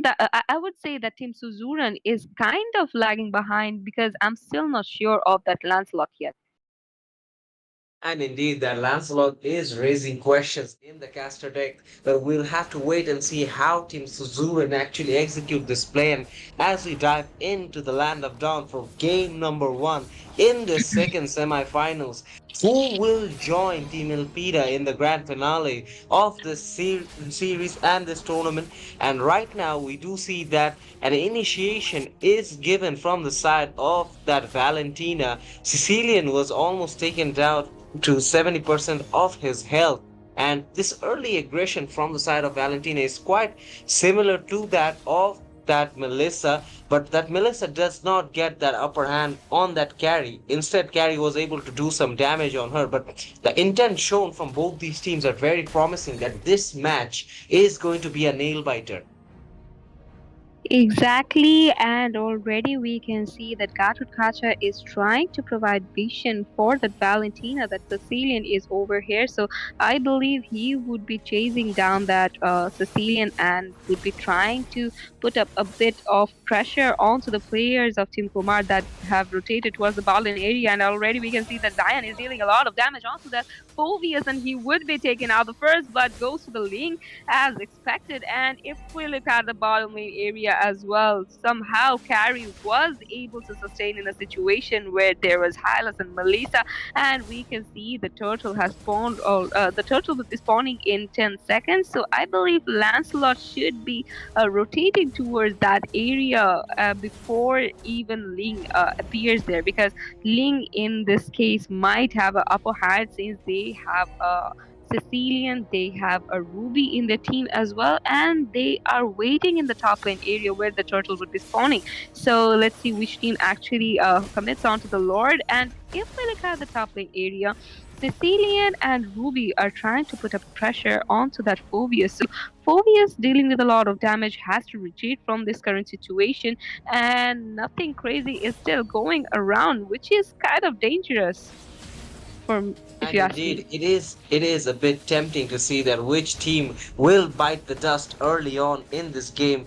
And already Kumar have that early kill, but in this fight for that objective, we do see that the glorious pathway comes out from that Hylos. Even Sicilian is forced to get that ultimate out of the way. Lancelot secures that objective, and as we were talking about that Lancelot, he does get that objective totally uncontested. So perhaps on the concepts of jungling, he has proven us wrong, but it is only too early to come to a conclusion like that. We'll have to wait and find out how things shape up.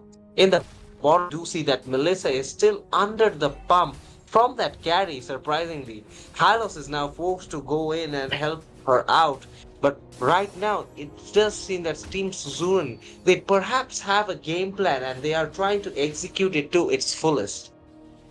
Exactly, I would totally agree with you. And currently, situations are looking quite passive, where we are seeing that all the players are basically focused on farming first. And we can see that Lancelot was able to secure that little wanderer without any competition with his skills. And in the bottom lane area, there might be a initiation coming in from the side of Sim Suzuran, because we could see them rotating towards that area. I believe they had something in their plan, but somehow they saw that that Melissa isn't there. The Melissa isn't falling for the trap, so I believe that's why they rotated from there. And we can see that things are quite passive at the situation. But if we look at the overall position, both the teams are going very neck to neck if we talk about the gold, because it is just 700 gold from the side of Team Suzuran, but Team Kumar are actually leading in kills. So both the teams are doing very safe gameplay, if you ask me.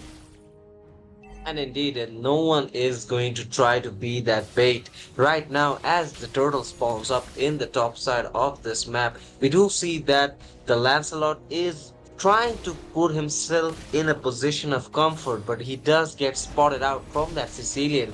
And even the Ling is trying to play it a bit safe, going for those creeps, preferring to jungle his way around this map. And both teams are right now in a position of contesting for this objective. And we do see that damage coming out from the Sicilian is starting to take place and shape up. Lancelot with another objective, which is pretty impressive. And the fight breaks loose. And right now, it is looking very perilous for that Ruby, who does get picked up by that Lancelot. So it is an instantaneous reply from the side of Team Suzuran, who gets both the objective and that kill on that Ruby. Exactly, and in the bottom lane, we can see that Melissa was being cornered by that carry over there. So that was an epic gameplay coming out from that carry. And if we look at the top lane, they are able to secure that tier 3 without any type of problem from that Ruby, and they would be going in for the mid lane, I believe. But somehow, I believe Lancelot had that chance that to go for that orange buff, but I believe they sensed that that Ling would be coming around soon, so they did not want to risk it. So if we talk about it, all the players are actually playing very safe, and no one is doing any risky moves. So that's the type of gameplay we expect in semifinals, and they are actually treating us with that type of gameplay. So this is very interesting. And if we look at the bottom lane, the Gatut Kacha was there to help out that carry, and the whole team is rotating towards her, leaving that Phoveus in that mid lane area. But I believe that Phoveus should be back in his lane, because we can already see that Ruby has cleared out the minions. So if he is able, if he actually retreats back and clears out the minions, that might be potential for them, don't you think?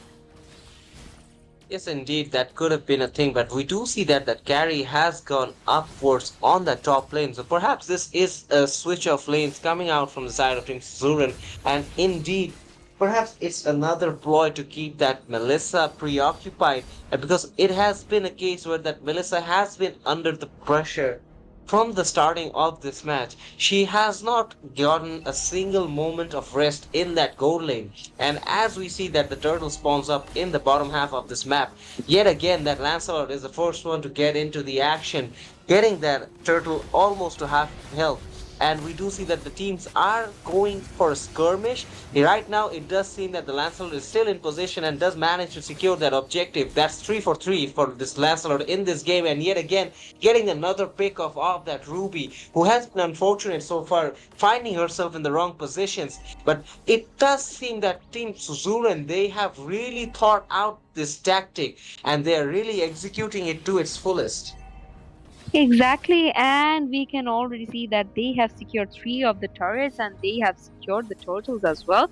So things are looking quiet on their side for time being, and they are leading in gold as well. The lead was from on their side for like about 700 gold, but it is now almost 5k gold, which is very impressive, to be honest. And in the meanwhile, Phobius gets taken out by that Melissa over there. But in the meanwhile, we could see that the blue buff was stolen by that Lancelot from that Ling, which is gonna be acquired from not by the Lancelot over there, but by someone from Team Suzuran, I believe.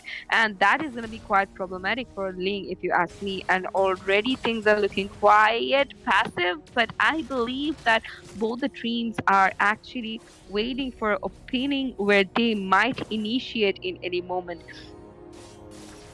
And indeed, the teams are looking for that opening of space as Prerna is talking about. But right now, that Ling is facing pressure since he's getting invaded. He is losing his buffs, and his team is behind that goal chase right now compared to Team Surin.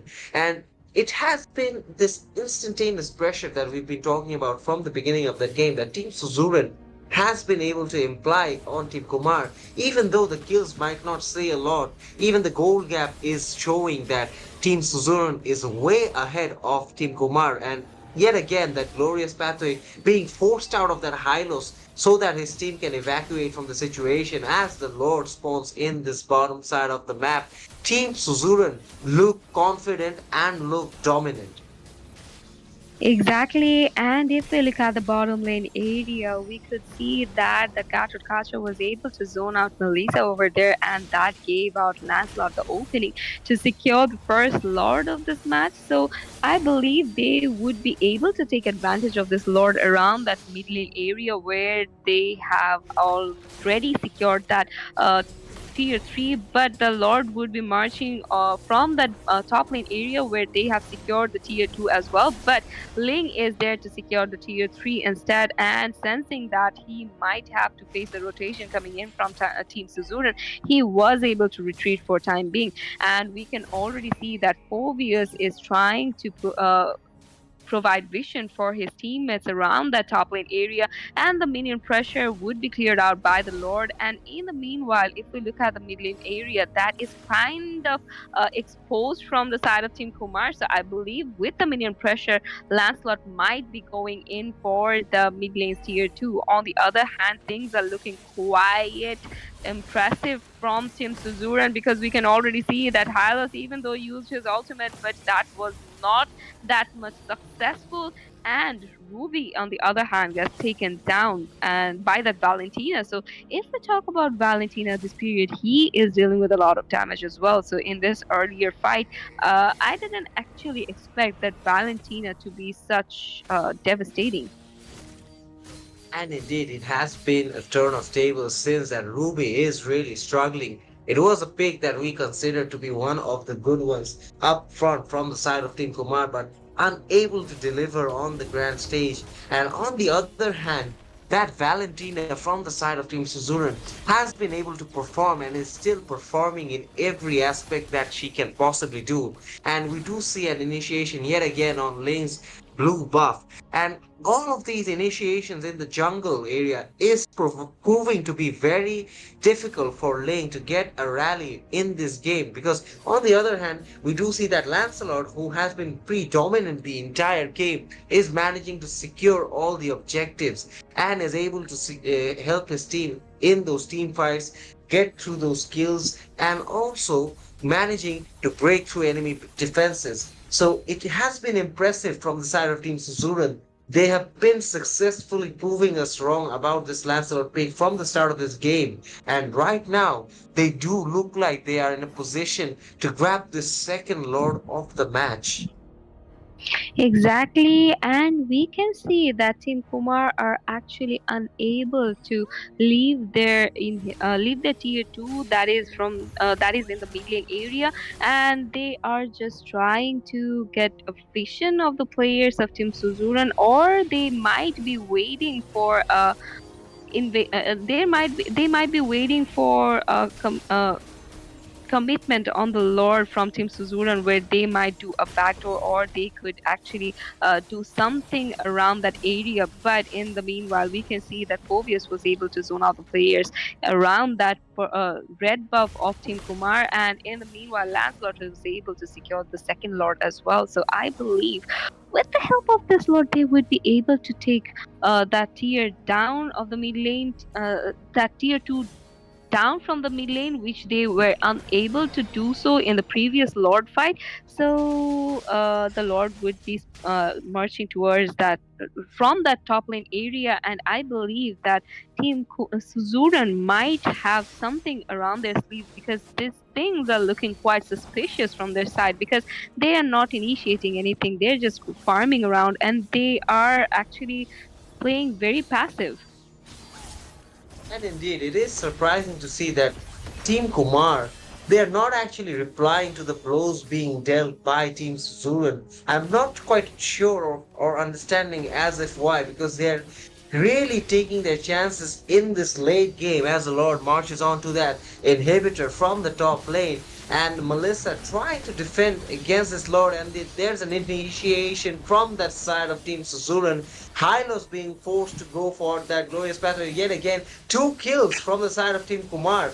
And this could be that turnaround that we were talking about from Team Kumar. They have not been aggressive so far in this match, but through this defense, they do show some signs of life.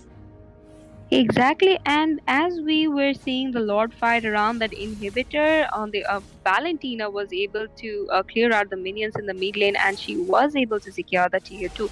So at this point, I believe they are waiting for Team Kumar to initiate in the mid lane's tier 3, and somehow Valentina overstayed in that situation, and she was being punished for this. And as we both were talking about the passive gameplay of both the teams, I believe they are going in for the safer gameplay, because this is for almost 15 minutes, and if we look at the scoreboards, it is just 4-6, and that is quite unusual for semifinals. And indeed, we have not seen too much action come out from this game so far, and perhaps it is due to the fact that Team Kumar are not trying to overexert their aggression in this game. And right now, we'll have to wait and find out that if Team Suzuran can actually reply to that passiveness coming out from that side of Team Kumar. But it will be tricky since they do have that position of comfort. And even if we do check out the build from the carry, he is able to dish out damage right now, because we are in that late to mid stage in that game and we are approaching 16 minutes already. So carry will be there to give that damage output. On the other hand, this lane has been quite different from that aggressive lane plays that we've seen in this tournament so far. He's a bit more focused in jungling. Perhaps he's going to go for those banana splits, and right now, it does seem like he's not even going to contest for that Lord, which is surprising. And Team Suzuran gets another uncontested objective. So I'm not quite sure, Bruno, what is happening. Can you please explain? I'm not quite sure as well. And as we were confused about the Lancelot, in throughout the match, this Lancelot proved to be more aggressive than this Ling, and we were actually expecting this Ling to be more aggressive. So I believe they still have something in their mind, or maybe they are distracted, or there is some miscommunication going around. I don't know yet. But on the other hand, we can see the Lord is marching towards the top lane area, and we can already see that Kacha somehow missed his ultimate, and the Lord is still there around the base area of Team Kumar, while we can see that they are trying to defend the Lord, and I believe that they would be able to defend this, and no other inhibitor would be secure from this particular fight. So the whole Lord went wasted, I would say, from Team Suzuran. They did not follow up the Lord that much. They did not commit on the players that much. They did not even use the Lord as a distraction to secure the inhibitor. So as we were talking, that both the teams are actually playing very safe, they are playing very suspiciously, to be honest, and I believe both the team have something going around their mind. And on the meanwhile, we can see that Valentina copied the ultimate of Ruby over there. So I believe in the next team fight she would be using that I am offended onto the Sicilian. I don't know why I have this feeling, but I believe she would be going in for that, and then there might be an initiation coming in from that Kacha as well as that Lancelot. So that might be an And opening for them. indeed, and indeed, it does seem like so, because it Right now, Team Kumar, they are showing no sense of urgency whatsoever. And they do have those late game heroes in their composition. They do have that Sicilian and that Melissa. And as I was saying about not showing any sort of aggression, they immediately break out into a team fight. And Ling does manage to secure that kill of that Garutkacha. It could have been costly, but nonetheless, they do manage to get that kill. And this could be influential since by the time Garutkacha does come back into the action, the Lord will be spawning in the bottom half of the map. So it is going to be tricky for Team Kumar to actually get an upper hold since that Lancelot is everywhere in that map and everywhere in the jungle. But on the other hand, Team Suzuran is also showing signs of becoming impatient. Perhaps this passiveness, this passive gameplay concept from the side of Team Kumar is starting to show its fruits. Exactly, I believe they were trying to do this mental math with the players of Team Suzuran, and that is quite acting up well for them. But in the meanwhile, we can see the Lord is being committed from the side of Team Suzuran, and there is no sign of that Link or any other player around the Lord. So this is going to be another uncontested Lord for Team Suzuran, and this is going to be the fourth Lord for them. So I believe that with this Lord, they might want to do something, or they might have something in their sleeve as well. The passive type of gameplay we are seeing, that is running me impatient at this point, to be honest. And indeed, it is a bit suspicious to see that Ling has no sense of urgency to get that Lord whatever. And not about getting it, it's about contesting for it. Because right now, that Lancelot has had a field day in this game so far. So we'll have to wait and see that what this uncanny pacifism is about from that side of Team Kumar.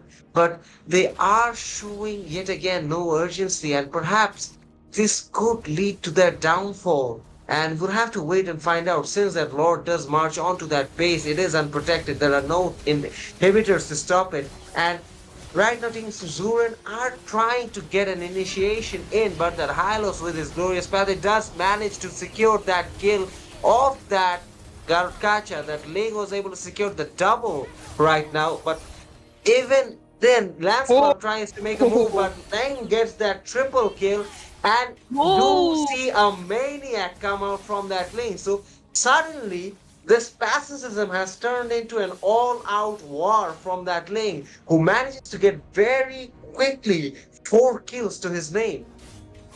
exactly. That's the gameplay I was expecting from this Link from the very beginning, and the timing of his maniac is absolutely amazing as well, because the players will be reincarnating very late, and you would be taking the advantage of that. And we can already see Valentina was trying to defend the tier 3, but that would be taken down. And on the other hand, we can see that Ling is stealing the blue buff at this point. There was no necessity, I believe, but I believe that if Ruby followed up, they could have went in more aggressively. So I believe that Team Kumar still has that one type of gameplay going around their mind, that whenever Team Suzuran would be committing on them, or they would be running out of patience, then this Ling would be outshining everyone, and then he might do the pushes. So that's the thing I believe they are going for.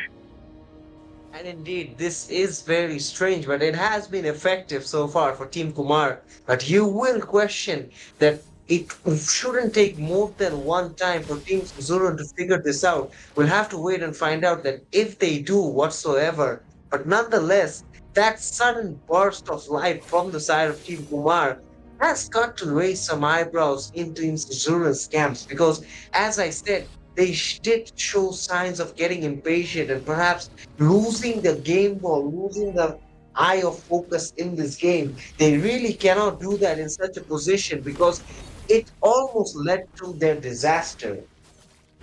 Exactly, and we can already see that from the side of Team Suzuran, they have committed onto that Lord, and there is no sign of competition coming in from Team Kumar.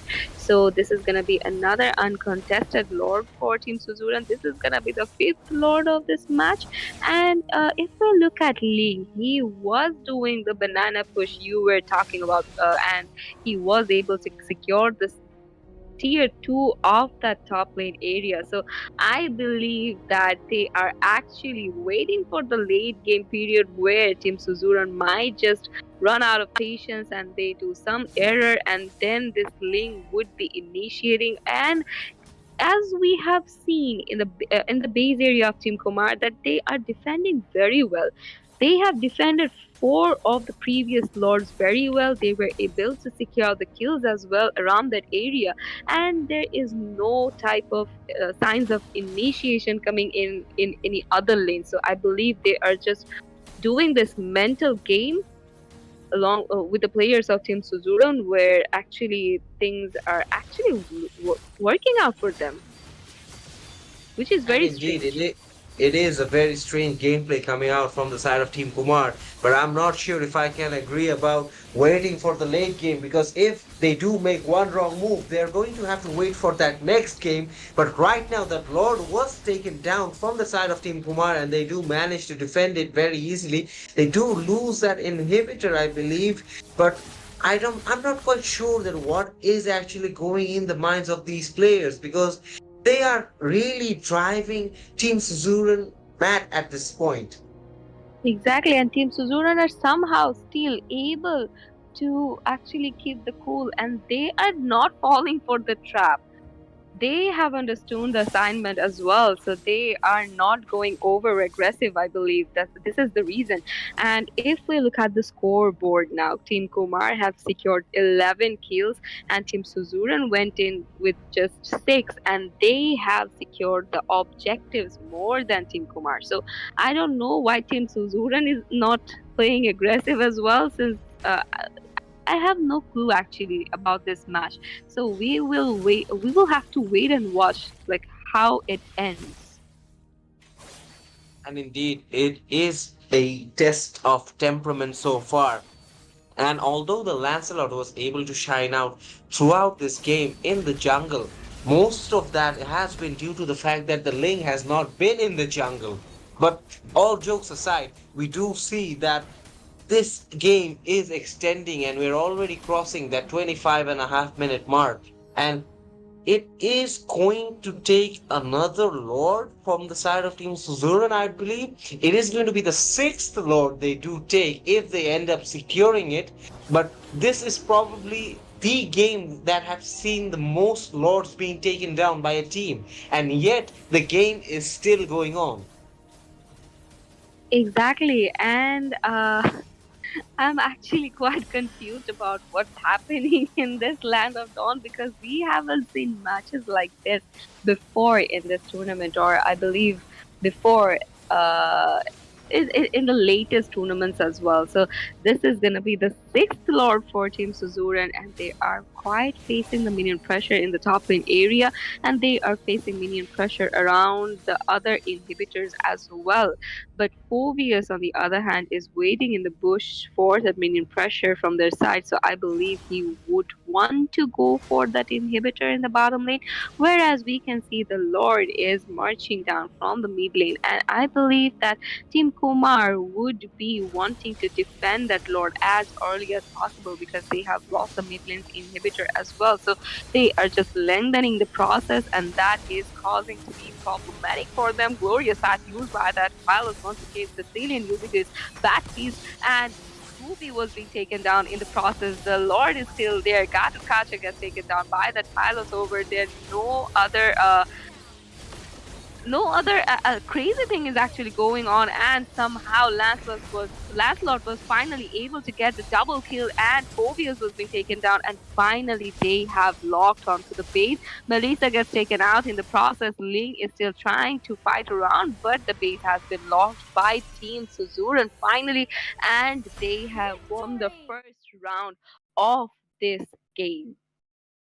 And Congratulations indeed, to them. Verona, as I was saying to you, that if things do end up going as they were, and if team do make a mistake, they won't be having to wait for that late game. They will start waiting for that next game. And unfortunately, that has turned out to be the case. Nonetheless, we will be coming back to you with game number 2 of this series. So stay tuned and don't go away.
I didn't cure the pain.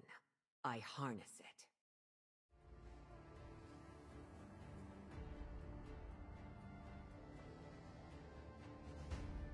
Welcome back, ladies and gentlemen, to the second round of this Sand match rises when I between give Team the word. Kumar and Team Suzuran. This is a best of five series going on. We are on to the semi-finals, and in the first round, Team Suzuran were able to secure the victory for them. And we are already in the drafting phase in the casting Blade deck. I'm here with strikes you, like a Corona, and spoken with wind. me is Gambit.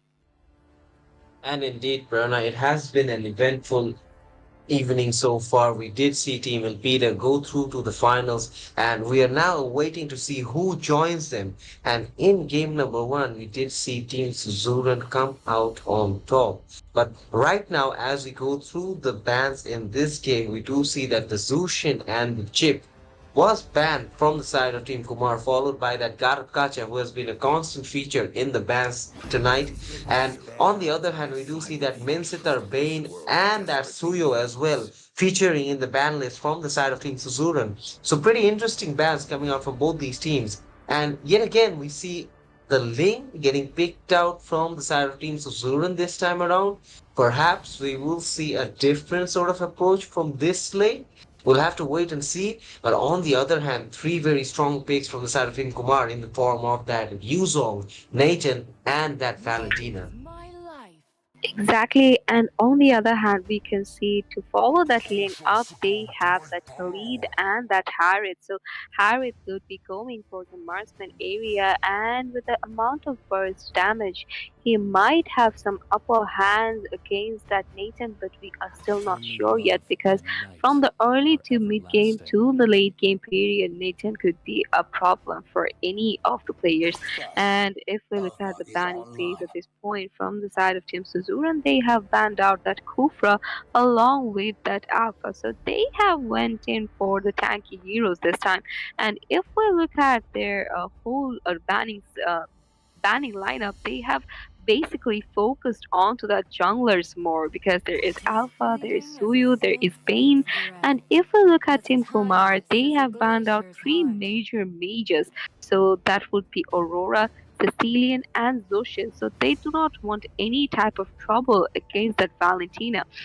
And since there is Harith and Team Suzuran, I believe that might go in for mage as well. So we have to wait and watch to see how they have actually plan to execute this match. And indeed, it does seem like that Team Kumar preferred to ban out that Midland mayhem that can come out from those mage picks. But we'll have to wait and see that how does Team Suzuran counter this. And we do need to wait no longer because they do end up picking that Zask, which is a very painful hero to deal with. So perhaps Team Suzuran are going to go on the offensive in this match. We'll have to wait and find out. Meanwhile, we're waiting two picks to reply to this Zas pick from the side of Team Kumar. Perhaps they should go for that jungler assassin or that tanky jungler, I believe, because this Zask is going to be a problem. And even that Harith in the gold lane is going to be an issue. We'll have to wait and find out what picks does this team go for. And we do see that Tigreal is being hovered upon and even that Hayabusa from that side of Team Kumar. So it is interesting to see that although Team Kumar are going for these aggressive picks, will their gameplay actually highlight the caliber these heroes possess? Exactly, and from the side of Team Kumar, they have went in for the Hayabusa and Tigreal. So Tigreal with his implosion could be a devastating thing for Team Suzuran. And as I was talking about this Hayabusa constantly, somehow Team Kumar were able to secure this time. And to follow that up, Yuzong is there in the team, so I believe they would be going in for the attacking things first. And if we look at Team Suzuran, since they have a Zask already, which is pretty annoying, and they have Harith as well. And if we look at the overall situation, they have a lot of magic damage heroes, so that might be a trouble for Team Kumar, don't you think? And indeed, it can be, but it will come down to that speculation that does Team Kumar stick to that passive gameplay strategy that they did highlight in that previous game?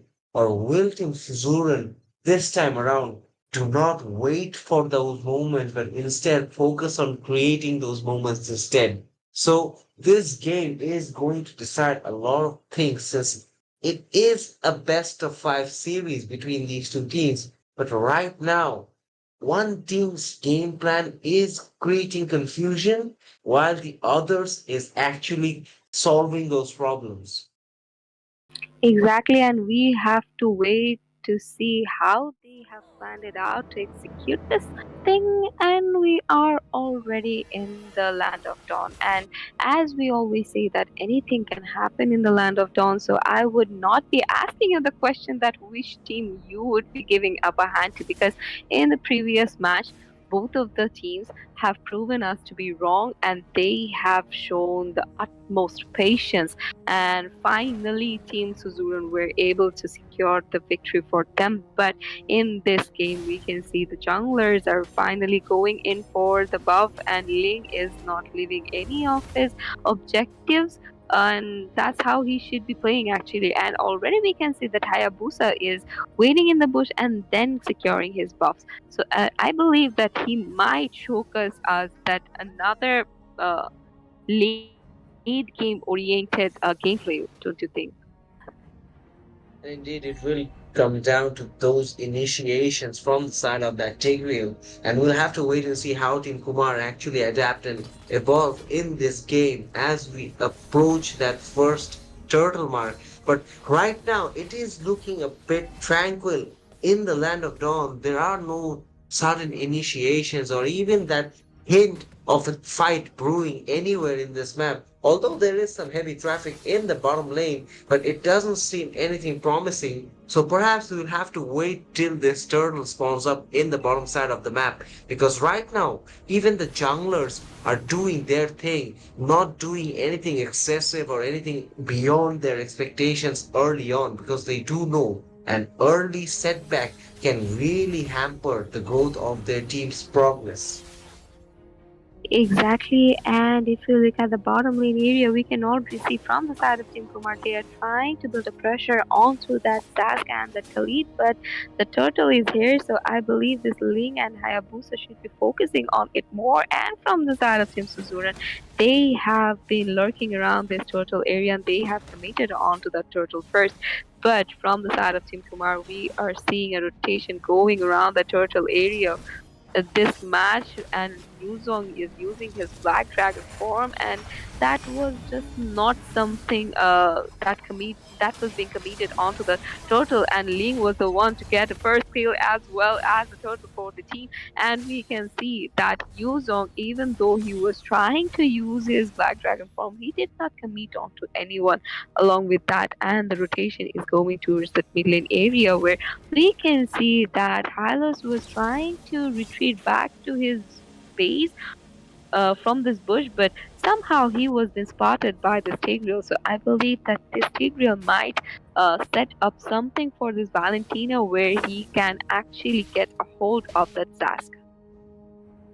And indeed, we will have to wait and find out. But right now, it does seem like Team Suzuran do have another synchronized plan in action. And they are going by that game plan, taking no other risk. But Hylos is in a position of discomfort, almost gets picked off because he was going to that bush which was hosting three players from the side of Team Kumar. But good luck for Hylos to actually managing to escape from that situation.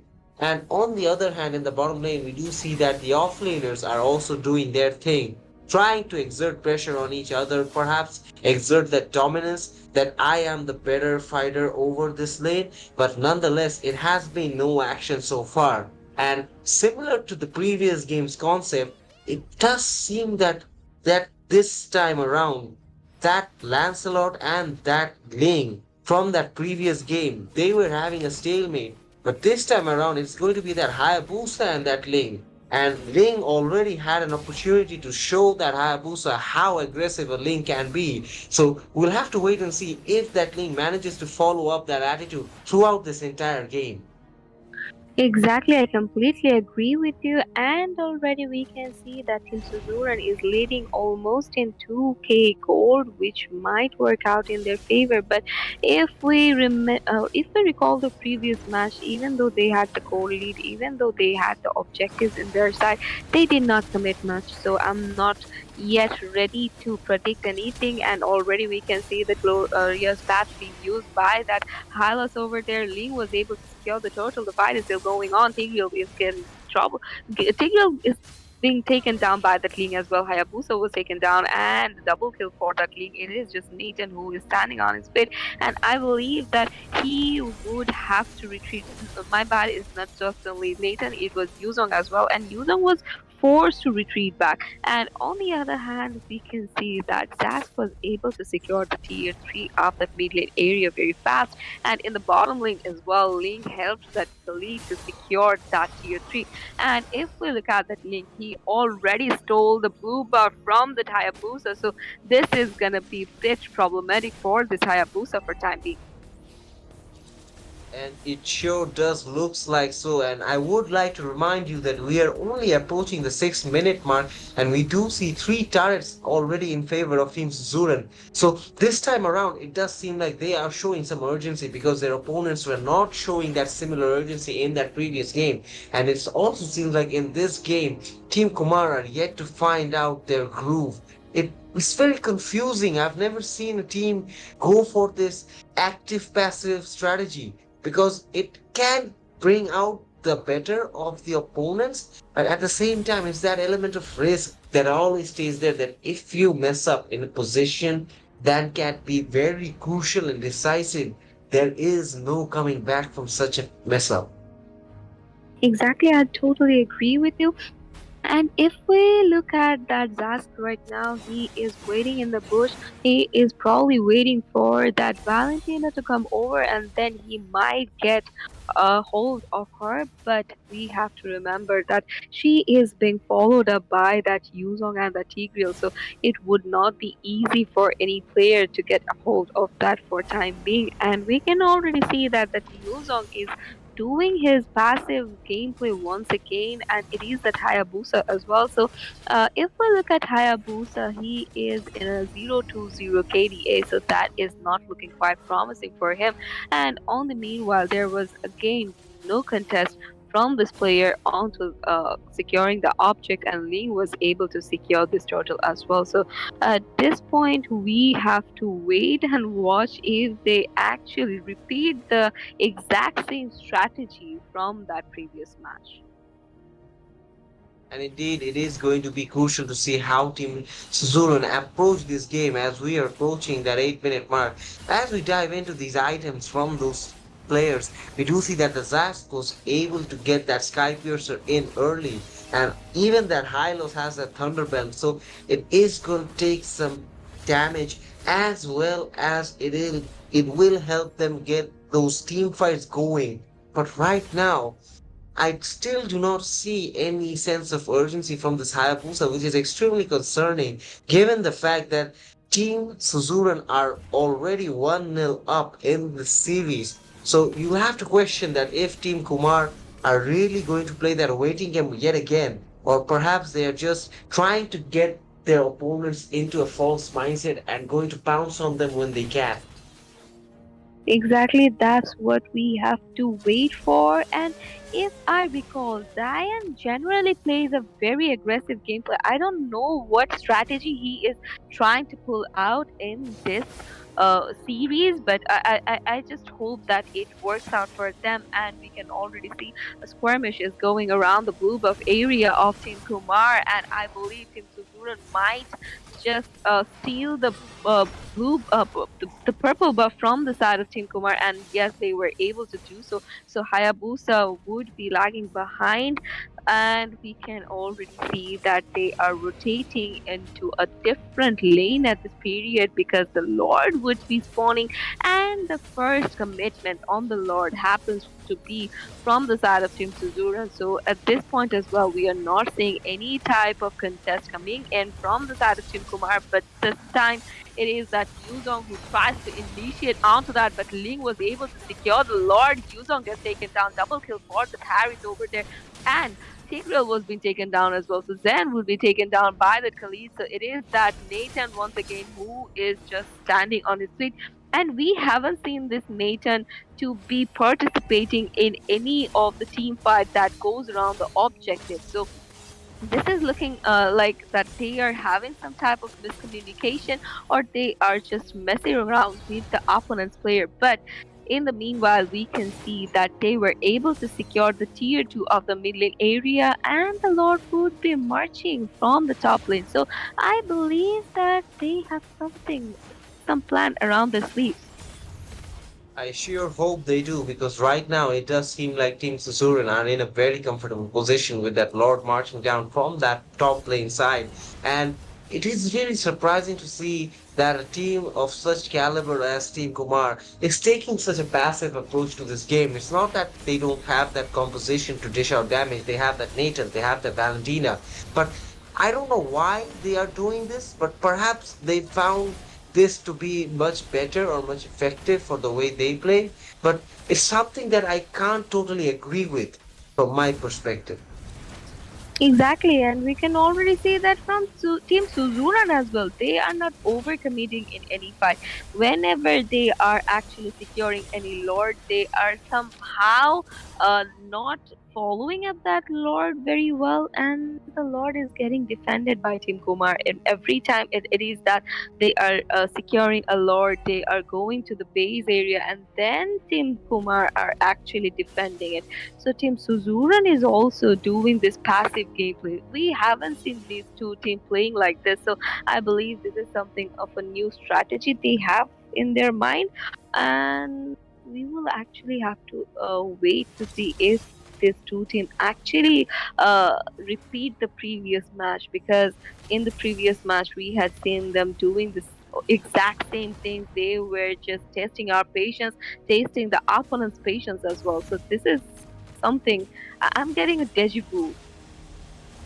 And indeed, it does look like a deja vu to me as well. But nonetheless, we're gonna have to go with the flow for this game. And the flow is definitely on the side of Team Suzuran as they try to now take these jungles from the side of Team Kumar. And it has been very surprising that although we have seen a Ling, we have seen a Hayabusa come out from the side of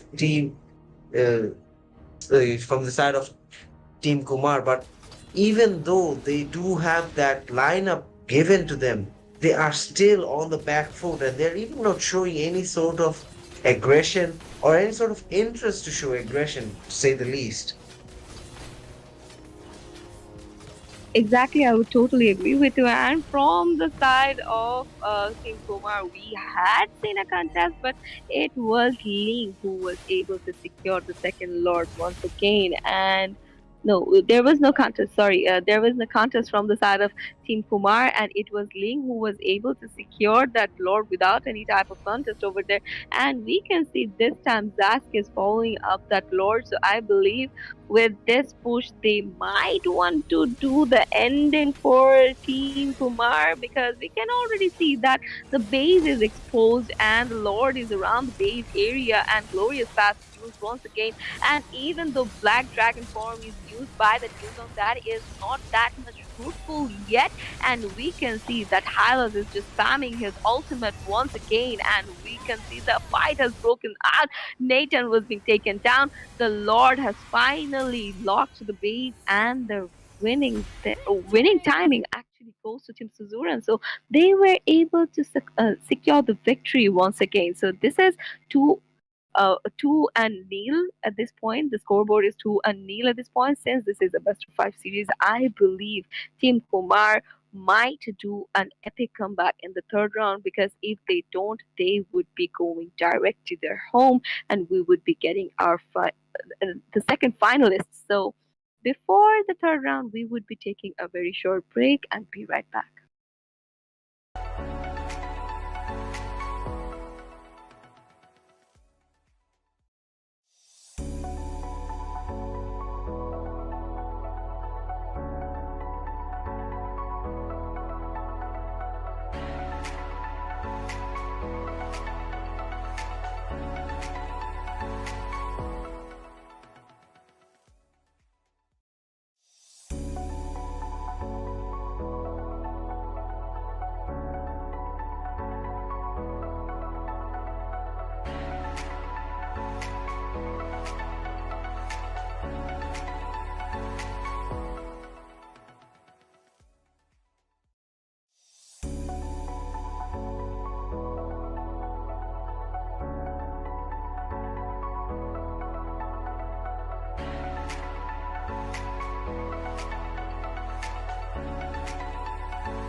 the blood of my enemies flow from my spear.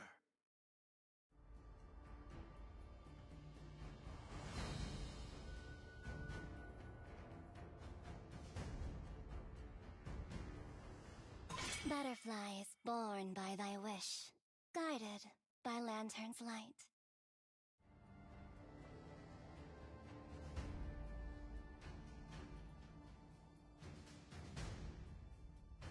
The Immortal One chose me to vanquish the shadows that Welcome plague back, this ladies and world. gentlemen, to the third round of the second match of the semifinals night. And we were spectating the match between Team Suzuran and Team Kumar. And we are already in the drafting phase. And we can see some similar faces from the previous rounds. And in the casting deck, I'm here with you, Prerona, and with me is Gambit. And it is game point, Prerna, for the side of Team Suzuran. Can they do a clean sweep of Team Kumar and progress very strongly towards that finals? And await them is Team Elpida. We'll have to wait and find out. As we do check in on these bans from these both teams, we do see the faces that you said were familiar. We see that Zushin yet again featuring in this ban, as well as that Garukacha and that Khalid from the side of Team Kumar. And on the other hand, Team Suzuran, they are responding with that Bane, Minsitar, and Suyuk ban.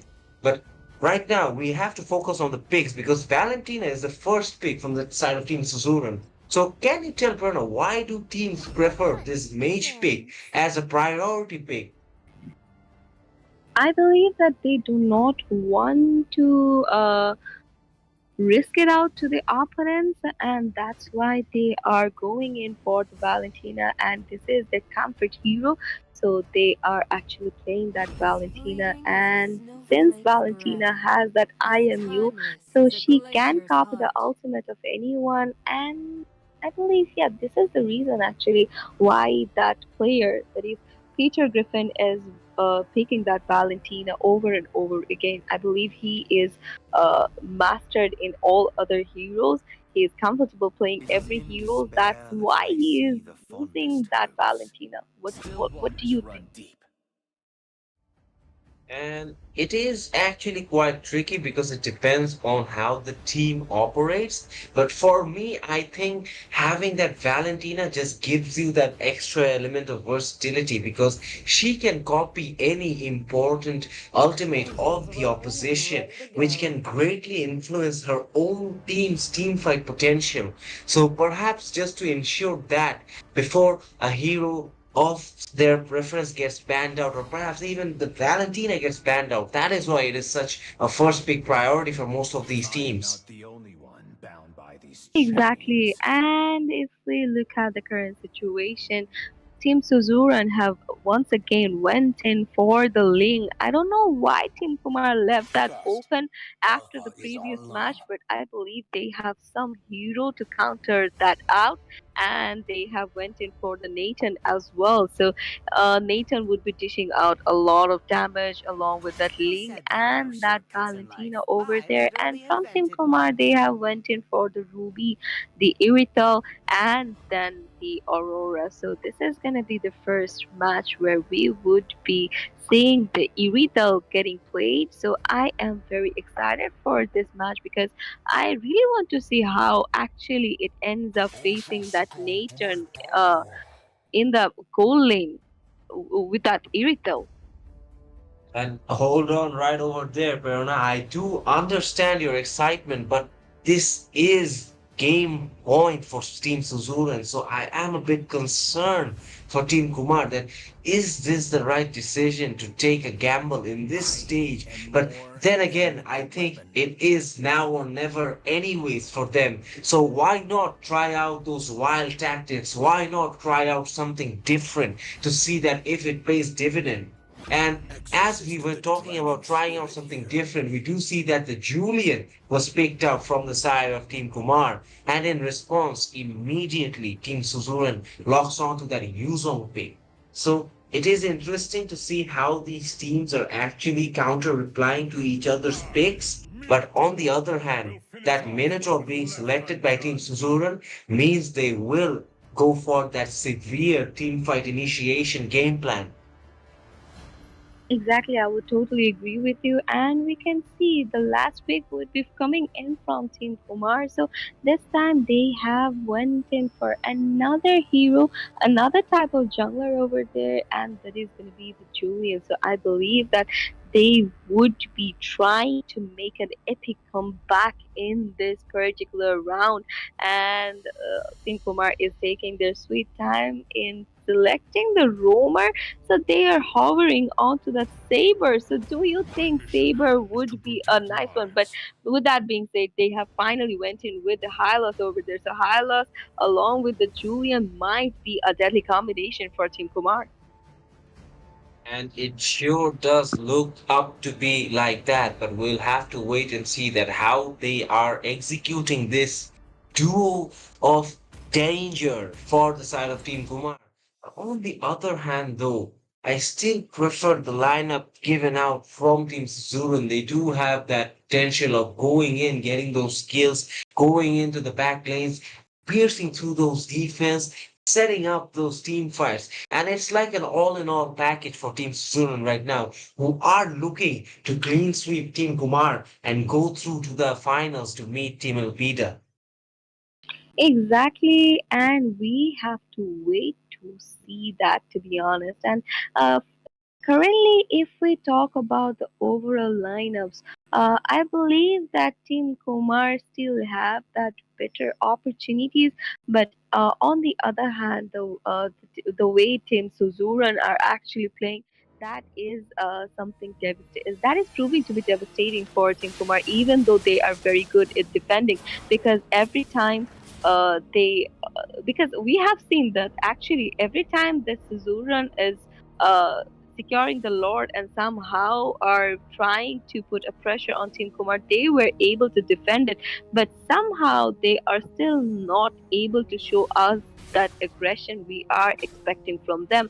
And with that being said, we are in the land of dawn where we can see that all the players are rotating towards their respective lanes, and I believe that this lane is facing some technical issues. So that's why he's winning in his race, and already we can see that Aurora tried to initiate on that Minotaur, and Minotaur was left with less than 40% of his HP, and already we can see there was a pause coming in. So I believe there were some technical issues from each of the teams. So we would be right back after this pause ends.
So we are back into the game again. So I believe the technical issue is being solved from the side of the Ling over there.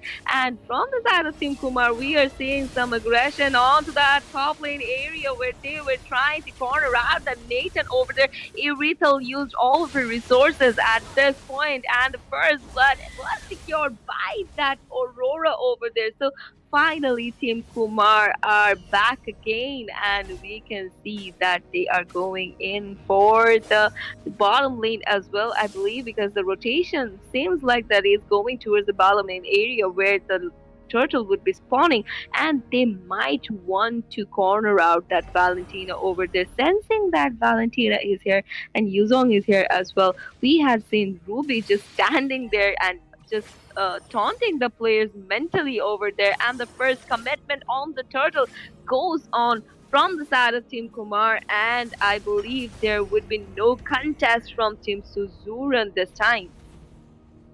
And indeed, it does seem so. But right now, we do have to keep a very close eye on that link because although he was having some technical issues starting this match, hopefully those are sorted right now and he can go back to what he does do well. And we do see that Hylos forcing out an initiation in the mid lane does manage to secure a kill on that Valentina. So there is signs of aggression coming out of Team Kumar as they do get two early kills. But on the other hand, I still would prefer this lineup from Team Suzuran as it does seem like a tall task for Team Kumar to handle. Exactly, and we can see that in the top lane area, the players of Team Kumar are finally rotating, and they might have a plan to corner out that Minotaur over there. Julian just melted down that Minotaur in just 1 second, and I believe that this is going to be problematic for the Valentina as well as that Nathan. If they do not retreat from the situation, they are still trying to defend the turret from the players of Team Kumar with a very low HP. Irithel was able to retreat from the situation. Aurora used her ultimate already, but uh, that did not act up as they had planned on, because we had seen that Ling committing onto her, and somehow Ling used his ultimate already. So the rotation is going towards that mid lane area, I believe, and at this point we can see that Team Kumar is already leading in almost 2k, and they are on a killing spree. This Julian is finally back on his foot, and he is going a menace against the players of Team Suzuran, and they are clearing up the minions, they are going in for the objectives, they are going in for the kills as well. So I believe that they had this on their mind all the time, and we can see the black dragon being forced to use, and already we can see that Zen is facing a lot of damage from that Valentina as well as that Yuzong over there, and finally gets taken down just before the turtle fight. But from the side of Team Kumar, we are already seeing another contest. Ling used his ultimate already and was able to kill the turtle for a time being. And we can already see that Nathan was able to secure a kill from this particular fight. So this third round looks more promising than the previous 2 rounds, don't you think? And indeed, it has been a pretty good fist of fighting going on right now. But we'll have to keep, as I said, and I will keep saying this, we'll have to keep a close eye on that Ling and on that Minotaur, because the Minotaur was able to get a very good ultimate right now a few moments ago in that turtle fight, and that did help that Ling secure that turtle. But on the other hand, this Hylos is proving its worth. He is giving a difficult time to that Valentina and to that Ling whenever he's getting that opportunity. But right now, as things stand, Team Kumar are leading in terms of kills. They're also looking to get another one, and they do end up getting another one. Yuzong falls victim. And just like that, that Ruby is also now starting to show its authority in that top lane. We'll have to wait and see that if Team Kumar can actually carry this consistency of intention, this consistency of determination throughout this entire game. Exactly, we have to wait for seeing that, and already we can see that they are trying to commit onto that Irithel. Irithel is dealing with a lot of trouble with that Ling over there. Ling used all his resources onto that Irithel, but somehow she was able to sustain in the situation. That was a tactical movement coming in from that Irithel, I must say. And if we look at the mid lane area, we can already see that from the side of Team Kumar, they have planned out a setup to initiate a gank in any moment. But if we look at Valentina, she has already copied the ultimate of that Valentina over there. Valentina has her passive on her, and we can already see the turtle is there. So Team Kumar are actually going in for the commitment onto the turtle, and we can already see that Yuzong initiated a fight over there, and many things are going around the period. And Aurora used her ultimate, and Valentina used that I am you, and glorious path was being used by that Hylos. In the meanwhile, Ling was able to secure the turtle, so that was an amazing zone out coming in from that Yuzong as well as that Valentina for the team. And if we look at the top lane, Irito, taking the advantage of this skirmish situation, was able to secure tier 3 of the top lane. So this was the first turret of this match. So I would say that was a fair trade for both the teams. Indeed, it does seem like it has given that bit of inspiration that perhaps Team Suzuran were needing, but at the same time, they can't let their heads get too ahead of themselves because this game is still not decided. There is still a long way to go, and we'll still have to wait and see if Team Kumar can actually come up with a catapult to answer this current ongoing rally from the side of Team Suzuran. And right now we do see that Hylos once again trying to get an initiation on that Valentina once again does not manage to, but however, Team Kumar yet again manages to find 2 kills in amidst these skirmishes. This will help their cause nonetheless because they are currently leading in terms of kills yet again. Exactly, and we can already see that they are trying to push that mid lanes in tier 3, but in the meanwhile, Yuzong was being taken care of by that Ruby over there, and they have secured the tier 3 as well by that link. And if we look at that link, he was able to secure the tier 3 as well. So things were actually confusing over there. And somehow Julian sensed that Ling was there, and he was able to secure the kill of this Ling over here. And if we look at Zayan's KD at this point, that is 7-1-2.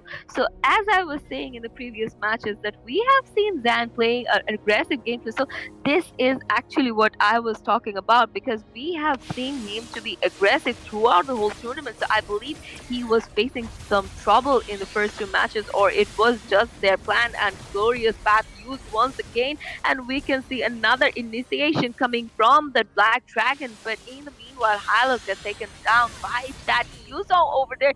Yuzong is being taken down by Aurora. So many things are going around that Lord's area. Ling is trying to commit onto that Lord, and we can see a contest coming in for the Lord. So we have to wait to see who actually gets the Lord, and Ling gets taken down.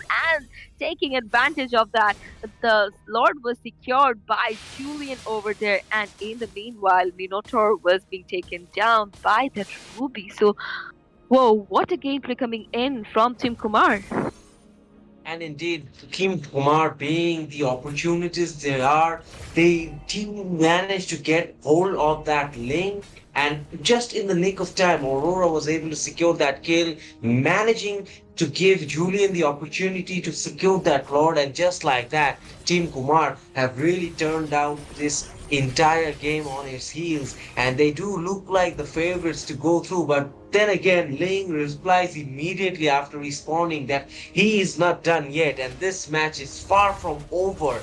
Even though the Lord is now marching down from the mid lane into that tier 2 turret of Team Suzuran, but right now the initiation is going on, and we do see another ultimate coming down from the side of Mentor. Julian gets a double kill amidst all the chaos. Ling joins into the action, gets that important kill of the marksman from the side of Team Kumar, and this is looking to go down as a stalemate as Ling manages to back out, since he does feel the importance of getting those minions in the bottom lane.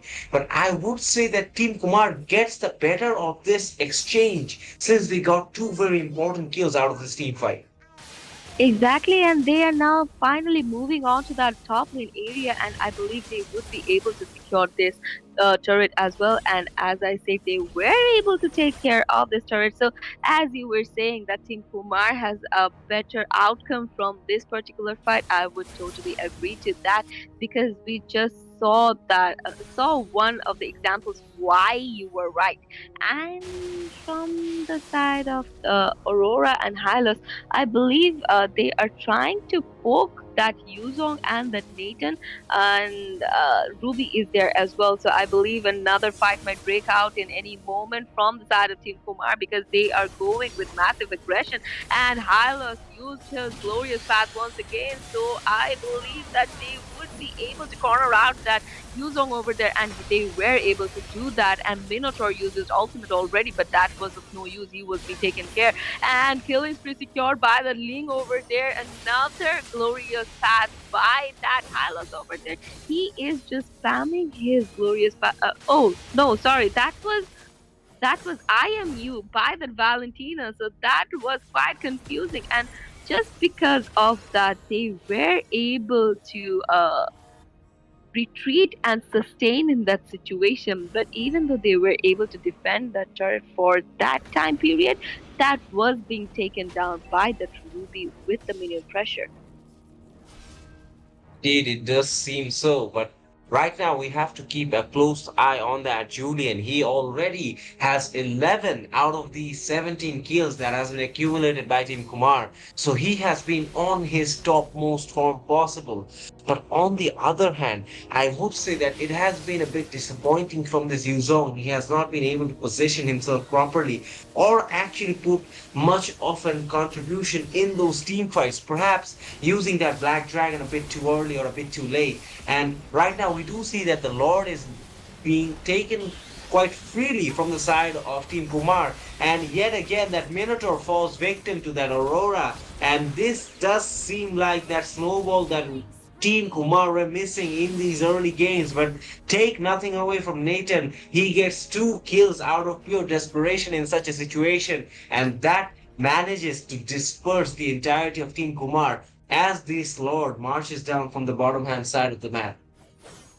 Exactly, and we can already see that Ruby is trying to get a hold of that Valentina, and Valentina was forced to retreat back, and Ling is there to focus on his objectives. But they have a lot to take care of. The team Suzuran might wouldn't want to lose the opportunity that they have right now. That I believe they are waiting for that Minotaur to go up front, and I believe that they are waiting for that Yuzong as well to initiate something. But if we look at the bottom lane area, the Lord is being followed up by that Aurora, that Ruby, as well as that Irithel. But in the meanwhile, Ruby rotates towards that mid lane area, and I believe someone might dive in and take the tier 2 down. And yes, the Lord was being defended as well by that Nathan over there, by that Yuzong and Nathan over there. And now they are moving forward to that inhibitor of the top lane, I believe. But no, they would be forced to retreat back because they do not have the minion pressure at this point. And right at this moment, I would say that perhaps teams Suzuran are getting a bit carried away.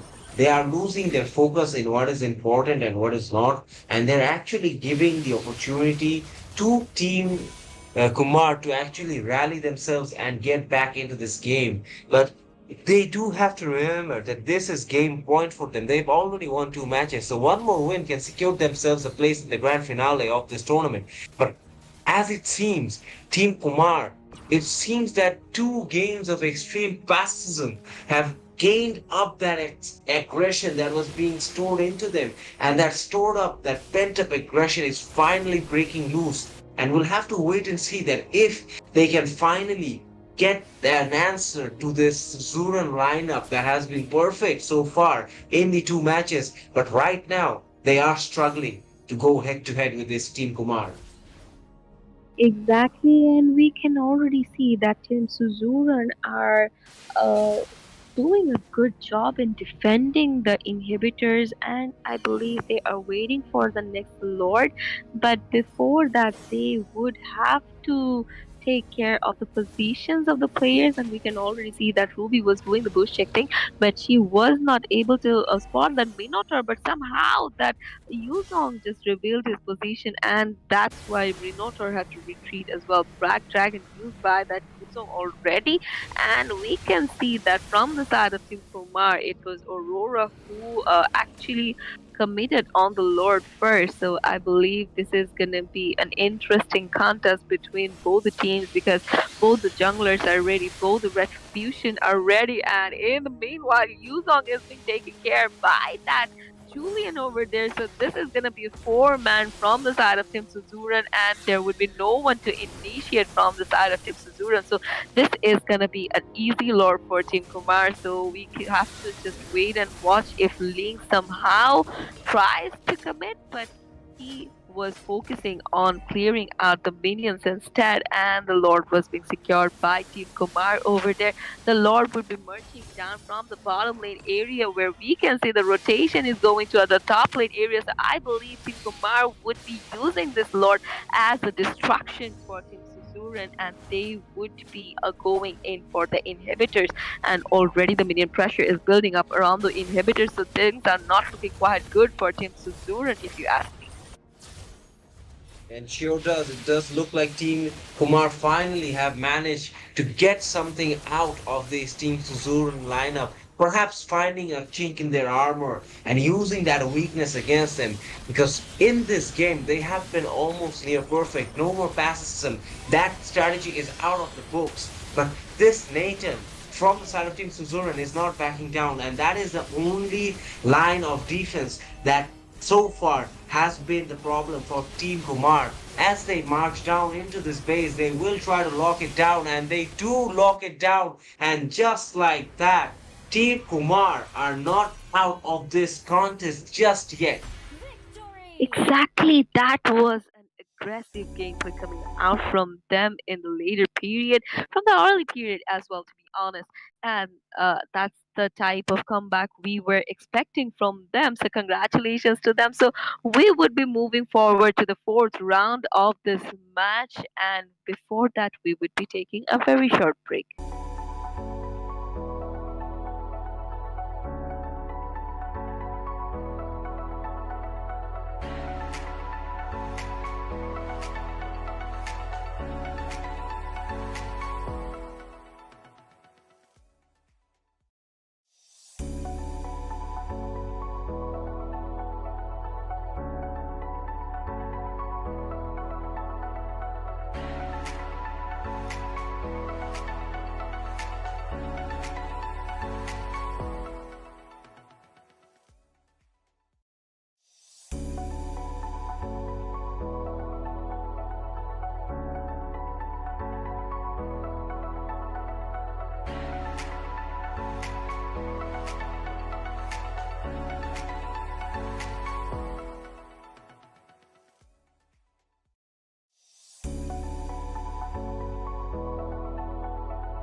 Hunt begins.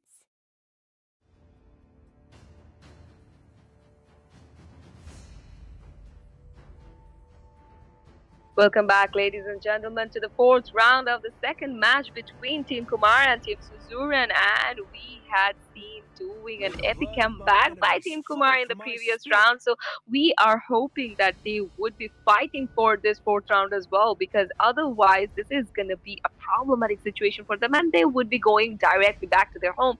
So this is going to be a do or die match for Team Kumar at this point.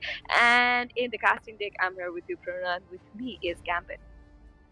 And thank you, Prerna. And we have been given an absolute treat from the side of Team Kumar, who, after facing all those criticism in the first two games, finally came coming up with a reply to this Team Suzuran lineup. And now we will see that if they have the mettle to take it to game number 5. But until then, let us go through these bans from those teams, because we do see yet again familiar faces in the ban picks. From the side of Team Suzuran, they have gone for that Zushin ban, followed by that Suyog as well. So they are taking no chances and giving no space of comfort for the side of Team Kumar. But on their response, they are getting the bans like Khalid and the Valentina, as well as that Garkacha from the side of Team Kumar. So it is going to be very critical to see that since these tanky vanguards or these offlaners that are not available in this match, what are the picks going to be for these two teams?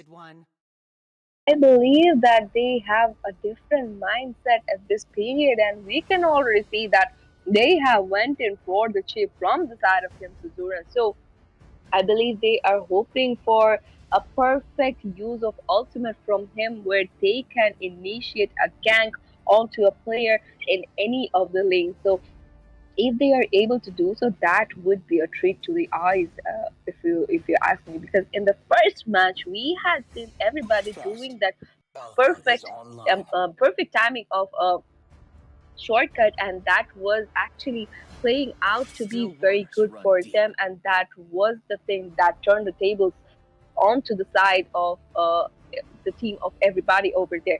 And if we look at the current banning session from these two teams, we can see Alpha has gotten banned from the side of Team Suzuran, and Team Kumar did not leave that link open for now. So there would be no type of link gameplay at this period. So this is going to be quite interesting, since there would be no alpha, there would be no link. So I believe they one of the teams might go for that Hayabusa, or they might just ban that thing out as well.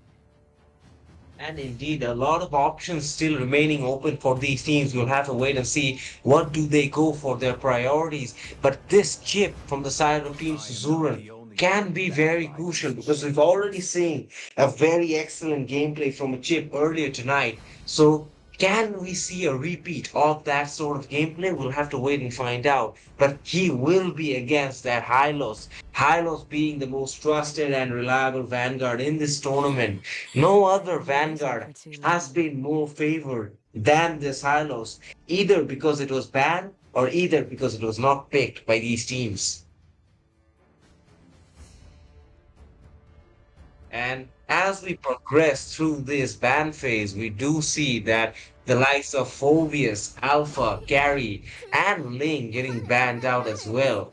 So right now, as we move into the pickings from these two teams, Wan Wan, a very interesting pick, gets Sagittarius picked guides up my by errand. the side of Team Suzuran, and immediately a counter pick coming out from the side of Team Kumar. They are no longer going for fun and games. This is all out seriousness coming out from the side of Team Kumar, and they mean business. They are no longer going for that pacifist route.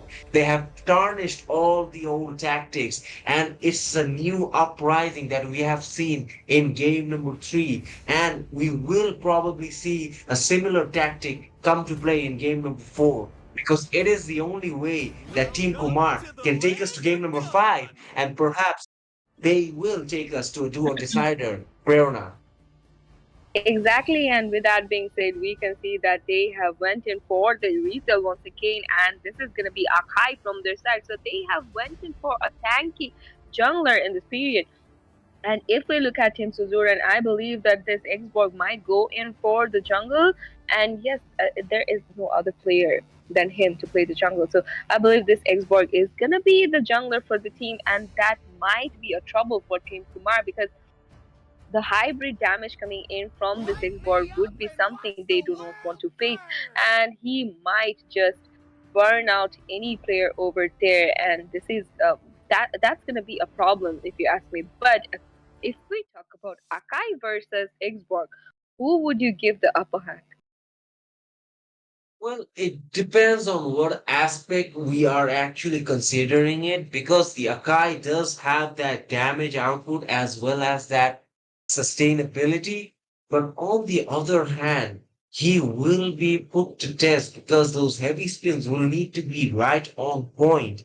And in the other hand, as I was talking about Team Kumar, really rallying it up and trying something different, this will be a test to see that if they can carry that same mentality without faltering, because Team Suzuran, they already know what is at stake, and they will not let the same mistakes carry over to this game as well. I totally agree with you. But if we talk about Tim Kumar in the previous round, they showed us that they can do epic comebacks and they are not going home so easily.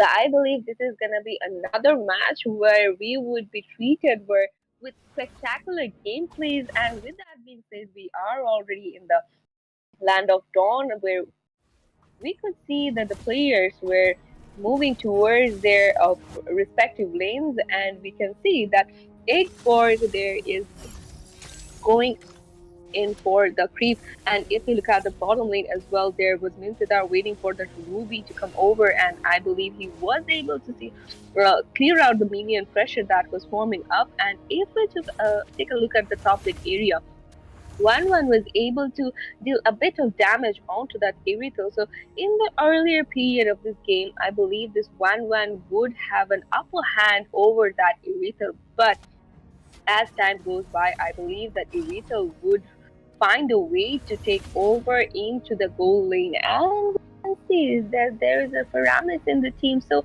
I believe in any particular team fight, they might just take the advantage of this Paramus, which might give them a second life, and that might cause trouble to Team Suzuran because we can already see they were trying to get a hold of that Wan over there. Wan, understanding the situation, was able to retreat back towards her turret, and somehow she is still sustaining over there. And indeed, we do see that this is the sign of initiation that we were waiting to see from the side of Team Kumar for a long time. And finally, they have answered to our calls. And right now, that heavy speed putting this player in a position that he does not want to be as a chip player. But nonetheless, Ruby does, however, manages to secure the first blood on to that hero. And right now, it does seem like that Team Kumar, they have really cracked down the core and they are coming up with responses that perhaps Team Suzuran were not expecting. But Akai manages to secure that turtle using his retribution properly. And Ensborg, even though he was in a position of comfort, trying to overextend, giving out his skill, and just like that, as I was praising Team Suzuran's resilience, they end up giving the objective as well as a kill to Team Kumar. Exactly, and that's how the cast is cursed, I believe. But I hope Team Suzuran are able to make a comeback from this particular situation. And currently, if we look at the gold, Team Kumar are leading with almost 1.3k gold, and they have secured turtle as well as 2 kills. So things are looking quite promising for them at the very since this is the very beginning. But we would have to wait and watch to see if they are able to continue to do like this. And already we can see the glorious path once again being used, and another kill was being secured from there, and it was the kill of Chip over there. So Chip wasn't allowed to even use his shortcut. So that was quite unfortunate. And indeed it was. But right now we do see that Team Kumar are really rallying up here because they have got 3 kills, and 3 early kills in such a state does mean an opportunity to go snowball. But right now we'll have to keep a focus on this chip, because the reason chip was left open is because it was meant to create opportunities for that team to go on and get those team fights in. And just like that, as I was praising about that chip, I believe the commentator's curse strikes once again. The chip does go down. And Team Kumar are really looking in a strong position right now to go for another turtle as it spawns up in the upper half of this map. Exactly, and we are not seeing any type of contest coming around the area of the turtle till now, but we can already see that Minsitar somehow tries to rotate towards the lane, but he wouldn't be able to do much. And the Zen was the one to secure the turtle for the team, and a kill is free for him. And we can already see how much of damage this player is dishing out, and that is quite immense, along with the Paramis, along with that Ruby with him. And we can see that Ruby has swapped the lanes and is going behind, is chasing that Wan away from his lane. Pretty interesting tactics coming out. I'm not quite sure why such decisions were being prioritized, but nonetheless, these players do perhaps know something that we are still not sure of. But right now, that Ruby is proving to be a bit painful for that Wanwan, forcing that Wanwan to go away from her turret. And this could be an objective for that Ruby since he has that backing from that Akai. And just like that, as I was mentioning, these objectives that are being picked off by the side of Team Kumar, it just keeps on adding that additional pressure on Team Suzuran, who suddenly seem to have switched off. They are not looking like the same team that had won the first 2 games, but right now Team Kumar do seem like they did turn on a switch or so. Exactly, they are doing comeback mentally as well as in the game, and we can already see that Zach was being taken care by that player over there, and already Elisa was being taken down as well. So it was a 1v1 trade for them. Parami's used his ultimate already, and that's why they were able to sustain for time being. But I don't think if they do not retreat, they would be able to do that for much, because the rotation is coming from that Eggsborg. Eggsborg has his uh, last insanity on him. So I believe that he would be able to use that. But then comes that Akai, right? Yeah, that was the Akai that actually drove him away from the situation. So he was able to drive away the opponents, and he was that's how they were able to escape the situation. So they have two escape heroes here, one Paramis and another is Akai. So these two players are doing amazing job in their sectors. And indeed, we do see that the players are coming in clutch for their team right now, and that has been the issue for Team Kumar's uprising and their rejuvenation. But right now, Team Suzuran, they are under the pump. They really need to get a hold of this game, because if not, then we are going to game number 5, which could be the deciding factor for this semi-final. But right now, as we do see that this turtle is entirely under Team Kumar's control, and yet again, it's that Akai who gets that turtle and secures another objective. And not only that, they do manage to pick off 3 crucial kills from the side of Team Suzuran, make that 4, and it just keeps on going. Team Kumar, I don't know where this sense of urgency were in those 2 games, but suddenly they have changed their entire mentality, their entire approach, and this is just the thing they needed, and it has come just in the nick of time. Exactly, and already they have secured the objective. so well that they are leading in almost 6K goals. So this is looking quite promising for them at this period. And we can already see that the Zion is going in for the purple buff of that Xborg over there. And they're just waiting for him to initiate so that they can commit on him first and then the buff. And we can already see that Hyla gives his ultimate over there. Xborg gets taken down by the Ruby and Chip gets taken down by the Pyramis instead. Pyramis uses his ultimate and making sure that his teammates are alive. And we can see that that bought them some time and the minion pressure is now on their side as well. So they would be securing that tier 2 without any type of problem over there, and they would be moving on to the tier 2 of the top lane area where we can see Irithel is already clearing up the pressure of the minion over there. Minsitar is still somehow waiting for the players of Team Kumar over there, but he does not overcome it on the situation. And the rotation, I believe, might go in for the bottom lane's tier 2 as well. And just like that, Team Kumar are further enhancing their position of dominance in this game. And it does seem like Zaz does provide an initiation. I'm not quite sure if his team was prepared for that. Nonetheless, he does manage to escape safely without causing any harm. But even in that initiation, you could see that Team Kumar positioning they are giving themselves always benefiting whenever a team fight pops up. And right now they are looking forward to grabbing that Lord, which they do. And Team Suzuran wisely do back out from this initiation because they do not want to go in for a fight just before the Lord's pops up. So right now it is gonna come down to playing sensibly for the side of Team Suzuran. And they will have to keep that consistency because they did make a few rash decisions here and there that did eventually give them the upper hand against Team Kumar. But Team Kumar followed it up with the similar respect and followed it up with the similar initiations that did give them the upper hand going into the mid stages of this match.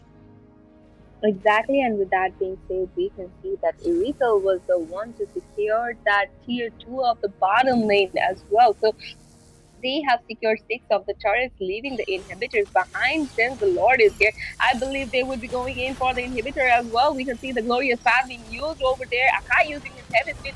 Chip gets taken down by the refill over there. Even though they were able to defend that Lord, we can already see that they had to lose 2 of the players. It is the 3 now, and Paramis was the one to secure the kill of the Zask over there. The minor pressure is still there. So I believe they would be securing this inhibitor and they might even go in for the base over there. And we are still seeing that Xborg is still trying to defend, but he would be taken down. Along with that, we could see a dive coming in from the Akai and they were able to secure the base. So this is an interesting match going on. So the next match would be very electrifying and we would be moving on to the 5th round. And before that, we would be taking a very short break.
Still waters run deep.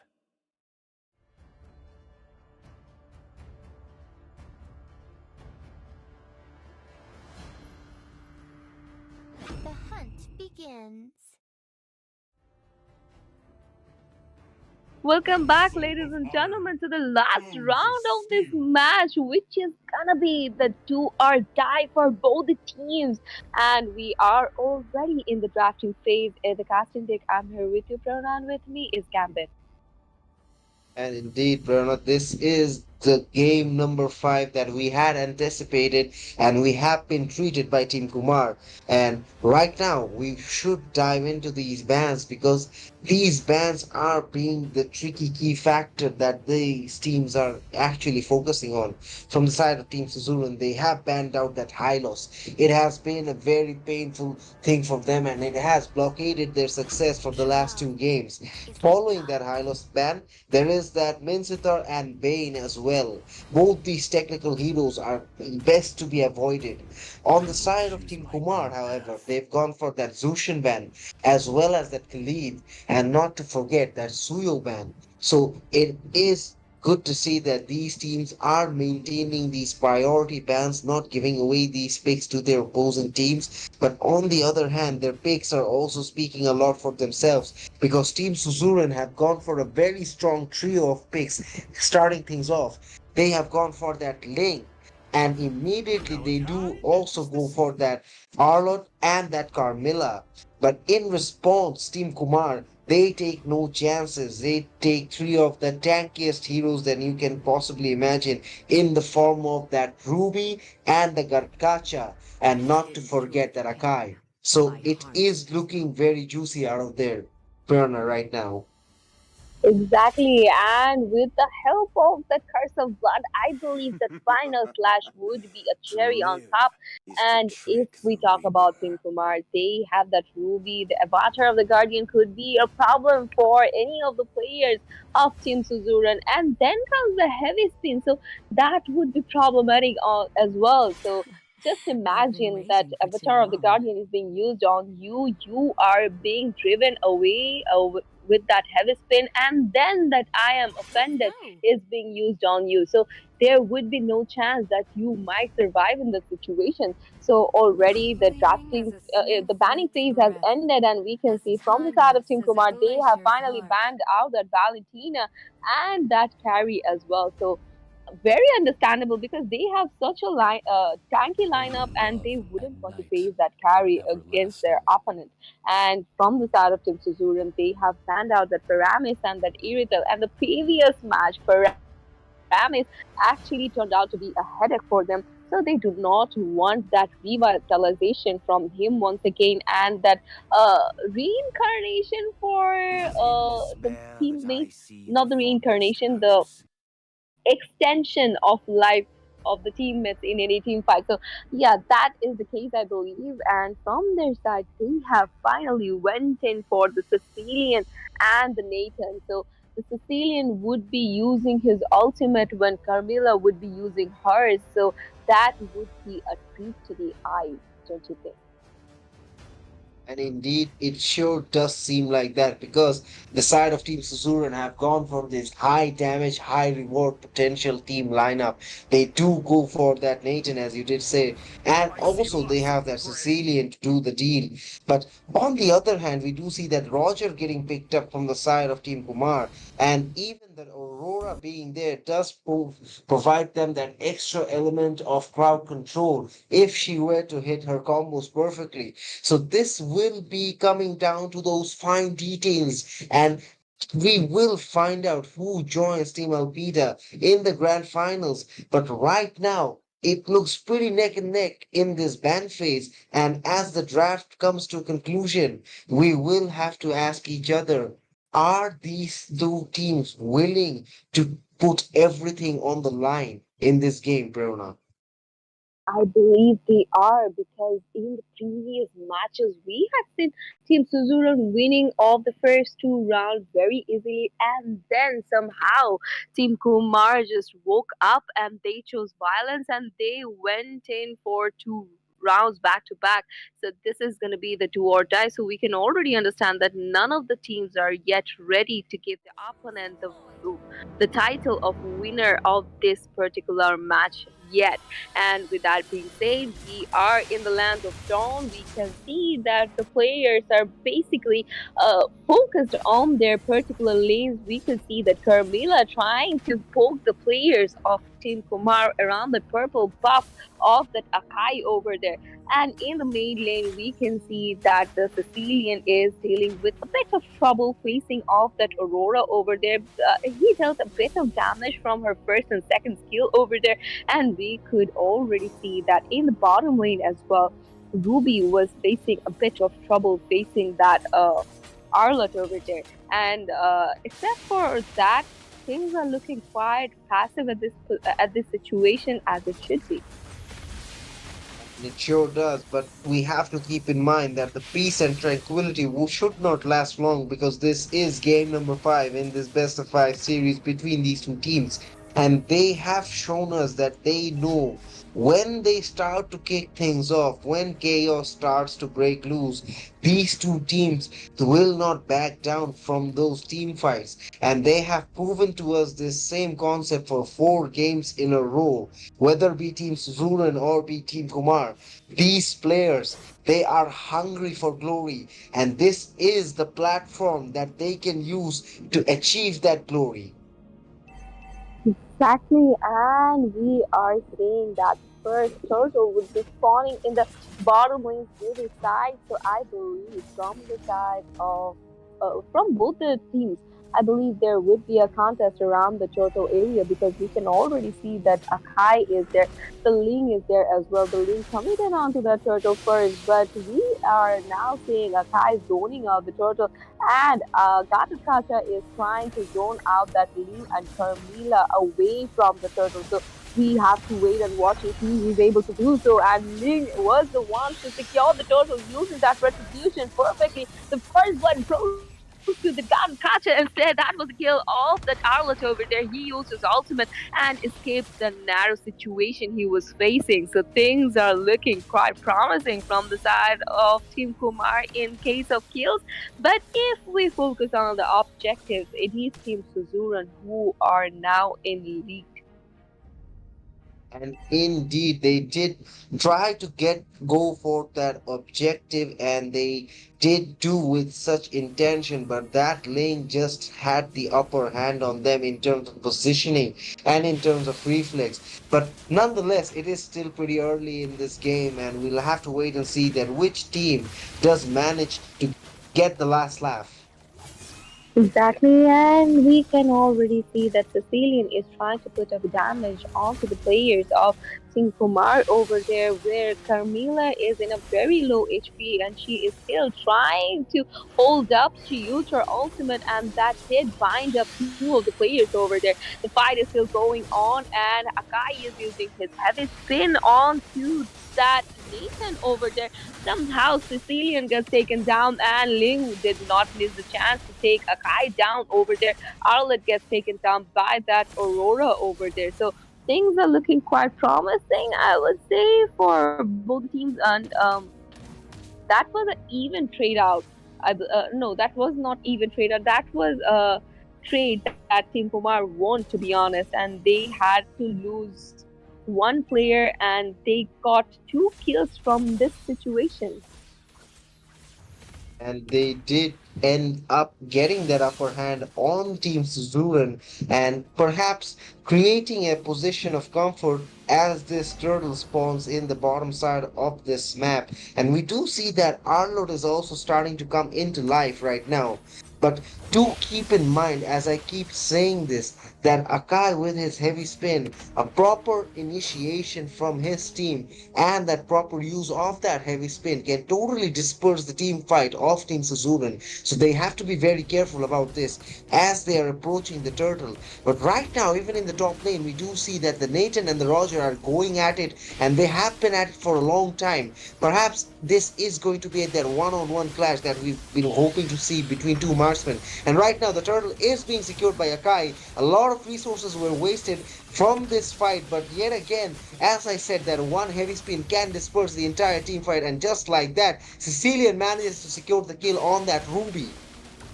Exactly, the fight is still going on, but the players of Team Kumar would not want to extend the fight and they are retreating back. It is just Aurora who is trying to poke around the Sicilian's range over there, and she was just clearing out the minion pressure building up around the mid lane's tier 3. And we could also see her retreating back directly to her base, and things are looking quite passive once again. So if we overall look at the current situation, Team Suzuran are leading in gold at this point, and Team Kumar are actually leading in kills. So we have to wait and watch to see how this thing ends, because already I have a feeling that a fight might break out around the purple buff area of Team Suzuran. There was an initiation coming in from the Garukacha, but nothing crazy happened over there.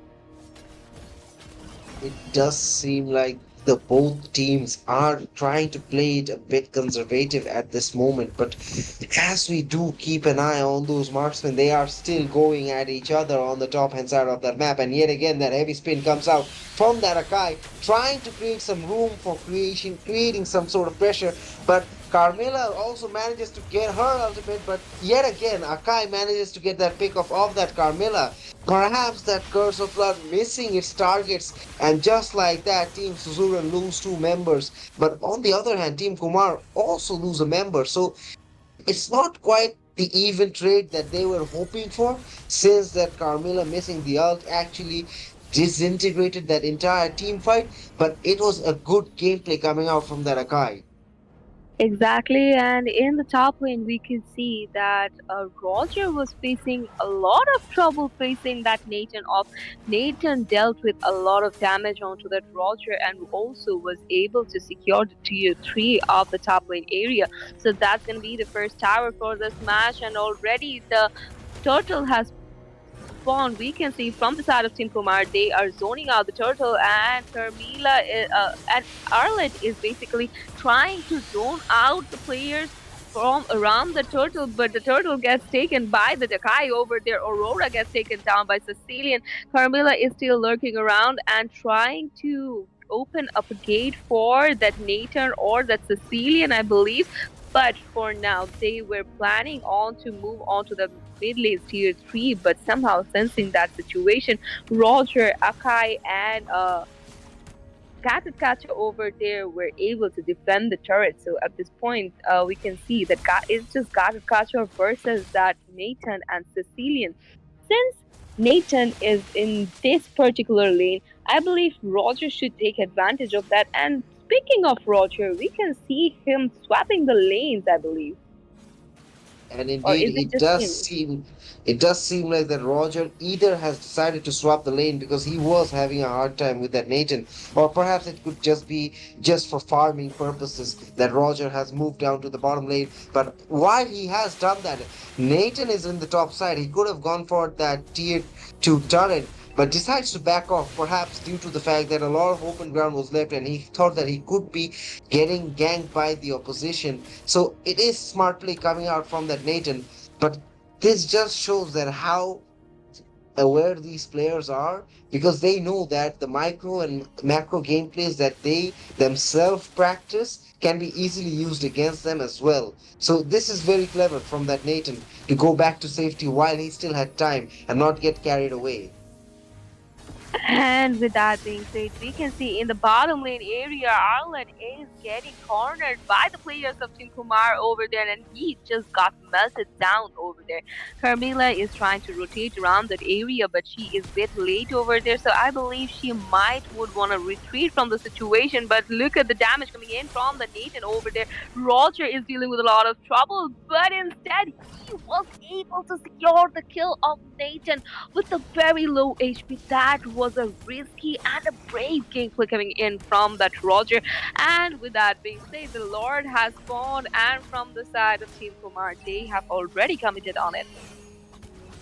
And indeed, the Roger did come up clutch going against that Nathan in a 1v1 situation and getting the better of it. But right now we do see that there is a big team fight going on in that Lord area, and Carmilla yet again with an ultimate that does not connect. This could be fatal for the side of Team Suzuran, and we do see that kills are being traded left, right, and center. Another heavy spin coming out from the Rakai, but does not manage to find his target. But Sicilian does find his target, and it is a 2-for-2 trade. And both teams decide to disperse from this Lord because it is getting extremely messy. And without having the proper support, they do not want to take this risk because we're already approaching that 12-minute mark very soon.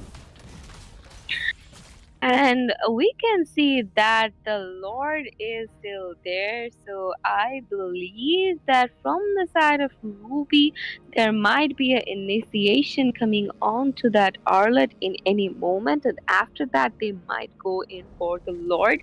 And we can see a rotation coming towards the mid lane area, but still no initiation coming in from the side of Team Kumar, and they are probably waiting for Suzuran to make an error where uh, they can get the opening for it, and another fight might break down around that bush area of that Lord, because we can see that Nathan is holding a position over there, and that is quite sneaky. And I believe the this is what you should do, actually do the sneaky attacks when you are not sure of what to do, or if you're not It sure of getting an opening. Indeed, espionage being one of those favorite tactics, but at the same time, camouflage is also.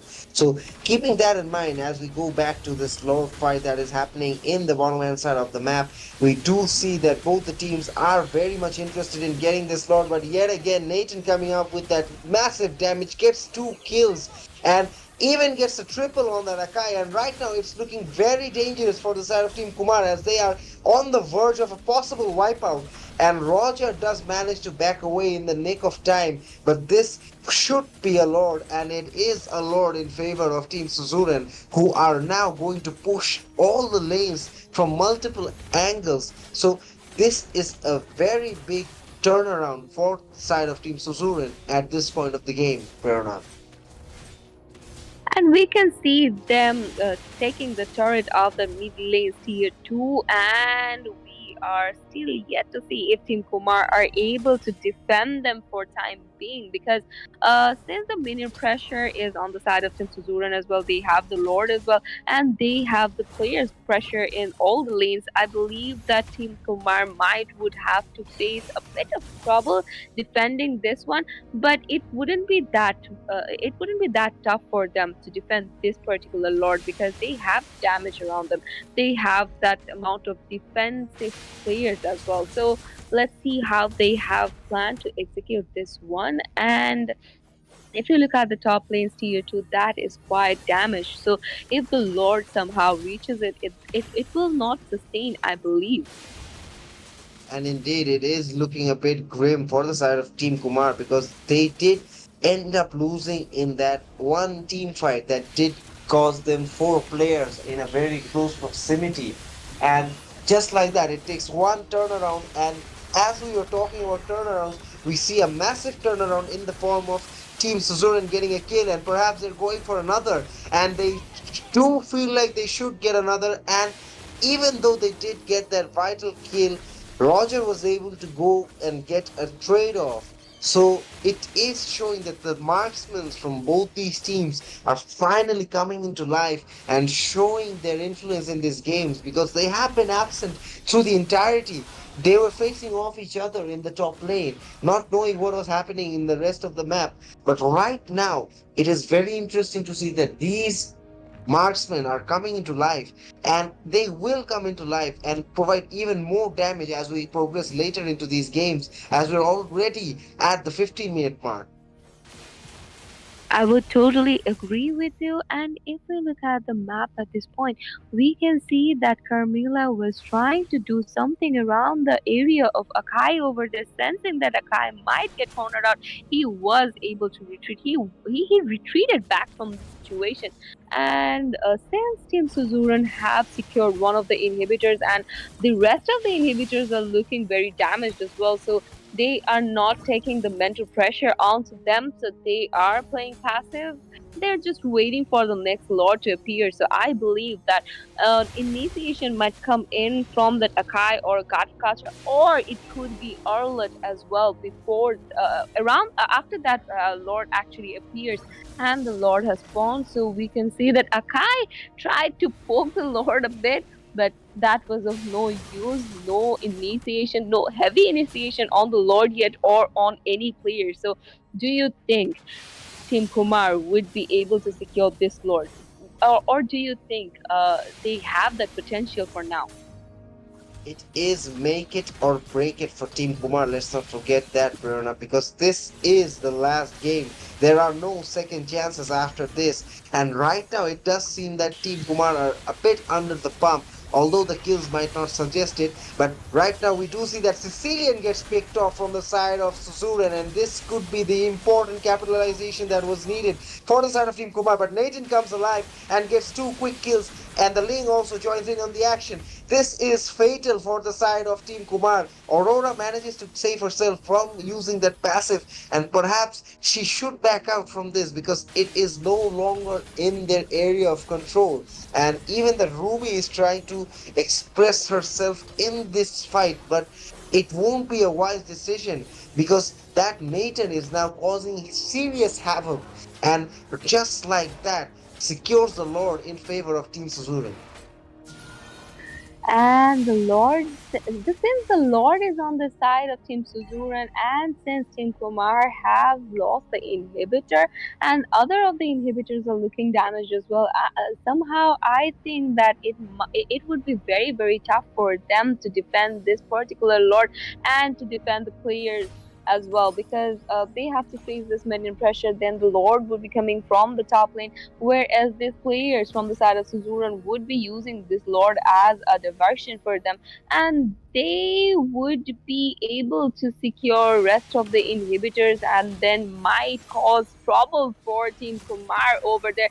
And as we were talking about it, Ling was able to secure the inhibitor of the mid lane. Even though the Lord is still there, they are still trying to commit onto the Lord, but a guy gets taken down. Ling was able to secure another inhibitor shotgun secured by that Nathan over there. Double kill for him, triple kill for him. So this is gonna be the end, and the maniac for that Nathan, along with that bait for Team Suzuran.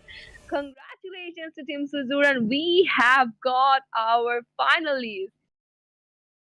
And just like that, Nathan coming to life at the very end of that game manages to get a maniac and manages to secure the deal for his team. Congratulations to Team Suzuran. They will join Team Alpida in the grand finals tomorrow at the same time in this tournament. And as for now, that was the last we had in stock for you guys for tonight. And with that, from the casting deck, it was me, Gambit, and I was joined by the ever enthusiastic Prerna. We will be taking your leave, but don't go anywhere and do remember to join us tomorrow at the same time for the grand finals. Till then, take care and good night.